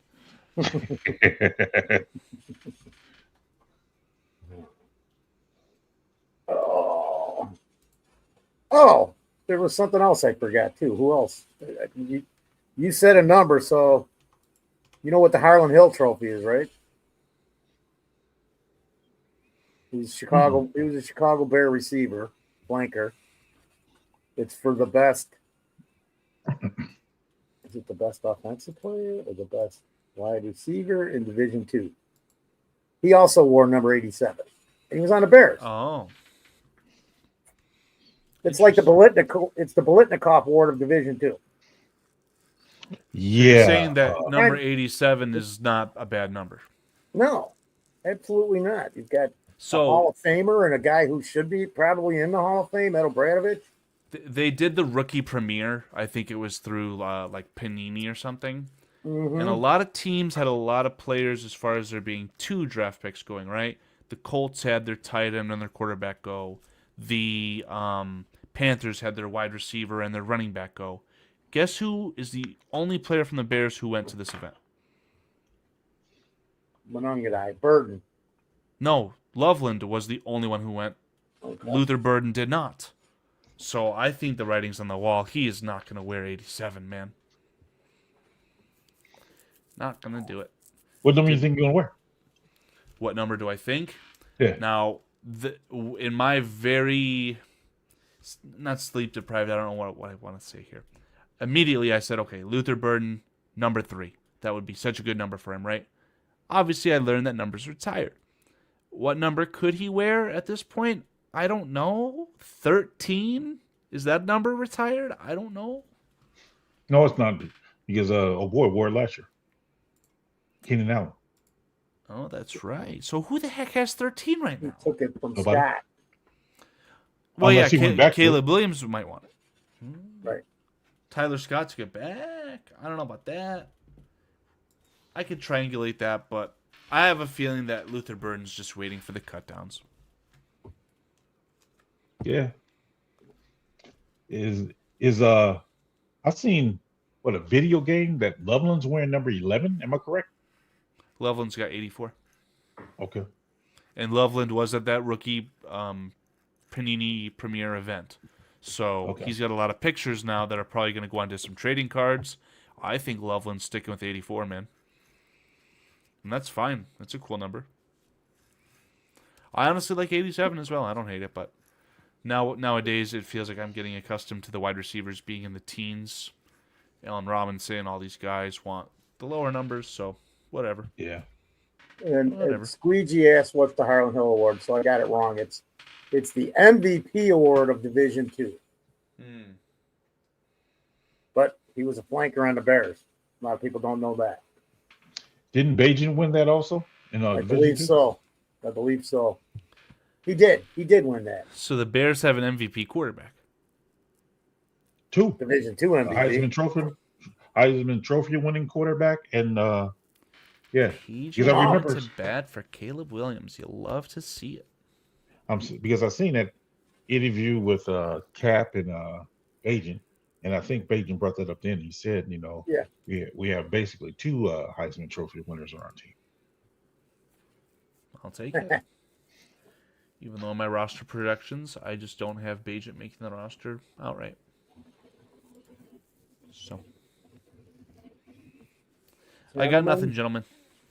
No, I've got a long day. I've got a long 4 days ahead of me, very long. So Well, Grange. I guess we can call it one. But thank you guys for joining us, and thank you guys, being Foster and Carl, for holding down the fort until I got here. So I appreciate it. Yeah, you blessed us like a little John Santucci moment. So thank you, PJ, as well. Squeegee, I don't want to put too much, public spotlight on this, but I just hope you very, very well. I'll have you in my wishes and thoughts, all that good stuff, Squeegee. I'm sure everything will be fine, but I will be hoping and praying for the best, man. absolutely, Squeege. Yeah, We're with you, bud. my thoughts and prayers are with you, Squeegee. Yeah. Definitely. But Ready, you guys gentlemen? in the chat, Cliff Victoria, Squeegee, Dr. Truth, Raging Oracle, Jay Grizz, J2K, Antmus, Trips, Trips, Diesel Joe, Mr. Shorty, Who's that? Steve Rogers, Jay. I got to say this right because this is. I don't know who J2K's new nemesis or J2 Dzilla K. So Hey. that account, I thought it was J2K's alternate account. That account at one point was gifted a subscription to BCP. Like they were remembered everything. I didn't Tony know it Moy? wasn't his either. Tony Moy, I have to tell you, Tony Moy, you didn't say anything too outlandish today that caught my eye, but I appreciate you nonetheless, Tony Moy. Normally when I'm running chat, not running chat, but I'm producing behind the scenes, I keep a closer eye on the chat, and Tony Moy always has something insane to say. Yeah, he's awesome, man. John King, Bravo, Stock. You get Patty and Armando Lara, Chad Speaker. Hey, you guys in the chat, we truly, truly appreciate you guys. As you know, if it wasn't for you, Antmus. we wouldn't be doing the show. Man, Absolutely. Antmus, And that was- Ampharius. bars. Ampharius. Bars? You have been around college kids a lot more, PJ, haven't you? James Christo. Rocket Dream. There you go. Rocket Man. That's what she told me I had the other night. A rocket dream. She probably told you had dust. Yeah, well, that too, Paige. You got some of your own. Is it fair to say that PJ and Foster are swapping dust? I don't know what's going on there. Oh, no, we're not swapping. No. We're not swapping. You don't have to worry about that, bro. Leave our dust out of this. Dude. Creighton Wilfong, my man who thinks I'm in the bathroom all the time. He's right, Chad but I don't want to Spiegel. admit it. Oh, Foster's bathroom with the ceiling fan. And I'd like to thank StreamYard for live viewer comments that show up on StreamYard. This is an example. Click on the Foster's comment tweaking. to show it on screen. Good evening, everyone, J2K says. So I think we got everybody. I went all the way back to the beginning. Yeah, I truly appreciate each and every one of you guys. Thank you very much for joining us tonight. Man, without you, it doesn't go. So thank you. And I threw up the ticker with the banner of all the members. I don't think that's accurate anymore, but I'm not sure it matters. If you guys have ever been a member, we absolutely appreciate the ever-living you-know-what out of it. And like PJ said, you guys are fantastic. Fucking You guys Cliff. are the reason we do the show. Cliff Victoria, what the fuck? PJ Foster sitting in the tree, swapping dust as you can't see. No, we're not. No, we're not. Members Absolutely content. not. Members content. Members Man. content. Cliff, Absolutely not. Will not be sitting in the tree with Foster. No, sir. No, Hey, sir. yo. I'll cut the fucking tree down before I sit in it. PJ. I'm trying to tell you. That's too much like a, getting in a Foster's basement. Absolutely not, sir. Like to stroke my pussy, darling. Oh, I should have Absolutely went. No. You know what? I should have, guys. I should have What? went. No I super could've- chats? I could have literally broadcast this show from the panel room. And I should have probably because No. oh I well. bring back good memories there, buddy. No. We're good. We're good, Foster. Yeah. We are good. No, Squeegee. I do not want to go camping with Foster. Absolutely not. Sir. I remember Absolutely this. I not. remember this. Oh, boy. Absolutely not. Why will no one go camping with me? I wonder why. No, sir. Jeez. Oh my god, I got some terrible camping stories. What the hell? Okay, no, it's time to go. Yep. Yeah, I don't want to. Yeah. No, Peach, Oh. you ever wake up in your sleeping bag in a cornfield with your hands covered in mustard and ketchup and egg yolks? And somebody tickling your nose with a feather? I don't That's think I happened to want to me. know how you got there, Foster. I don't even think I want to know, bro. I don't want to know. Fuckers had to carry me. They had to carry me. I don't know either. I woke up there. I was in a tent in a campground, and I woke up in a cornfield with a fucker standing over me, tickling my nose with a feather. We had just got back Is to this the the plot campground to after- Children of the Corn? After, it was like 40 fucking years ago. We just came back from Alpine Valley, or I was in Wisconsin in Alpine Valley. Ed Nugent, Smith. Wisconsin? There was like 15 of us, and we were hammered, man. I think we ruined the campground. It was just terrible. Terrible. Oh, man. What the fuck? No. I totaled a brand new car. I had it one day. I remember I used to have to sleep out in the woods when I was in the Army, man. And I never actually went to sleep. Crap. I'm Good night. flashing Poor back, PJ. man. I gotta go. I gotta get out of here. Can't take it anymore. Hey, That's sleeping just- out in oh the my corn. God, I forgot about how the hell did you guys remind me of all this crap? Oh, the You said you was getting tickled? Is that what you said? What? That Good just night, sound like a everybody. bad Foster was getting tickled in a cornfield. movie. I'm like, that just sounds like a bad movie, bro. I mean, come on, man. Oh my god. He woke up being tickled. What? You should try it. You should try it. No, I really shouldn't. Don't knock it until you try it. Oh, I'm not going to try it. Members only content next week. Subscribe Yes, while you have the he chance. says, what kind of car, Foster? It was the summer of '84, and it was a 1985 Chevy Caprice Classic. You remember Caprice. when he was getting tickled? I've been trying to forget that if I was you, bro. Well, it wasn't that long ago. It was only 200 years ago. Yeah, that was my Flintstone mobile. Flintstone. I knew I shouldn't have drank that last half a gallon of Jack Daniels before I drove. Man. But no, everyone in the chat, thank you all so much for joining us. Appreciate you hanging out with us. And hopefully you guys enjoyed the show tonight. I know we talked about the schedule again, but man, had to get Foster's take on it, and we talked a little bit about the training camp. So thank you guys. Carl, appreciate you doing a marvelous job of producing. Foster, great job of hosting. Thank you, and thank you. The only time PJ's ever spread a load of crap. I was thinking about the joke about me hosting. Wow. Eureka! Eureka.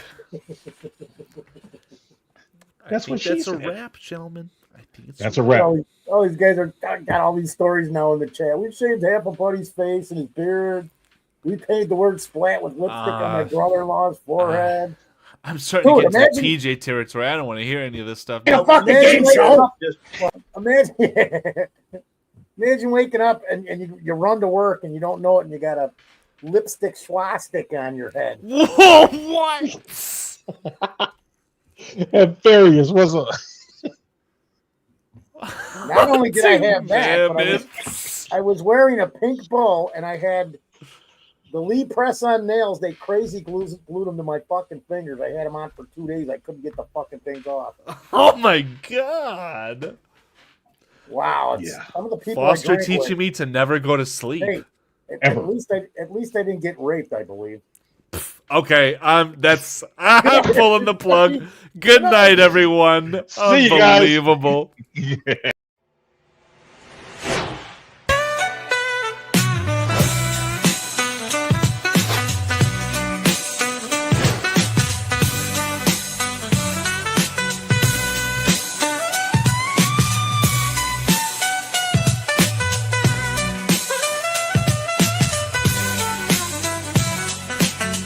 Giddy up, groove, stay.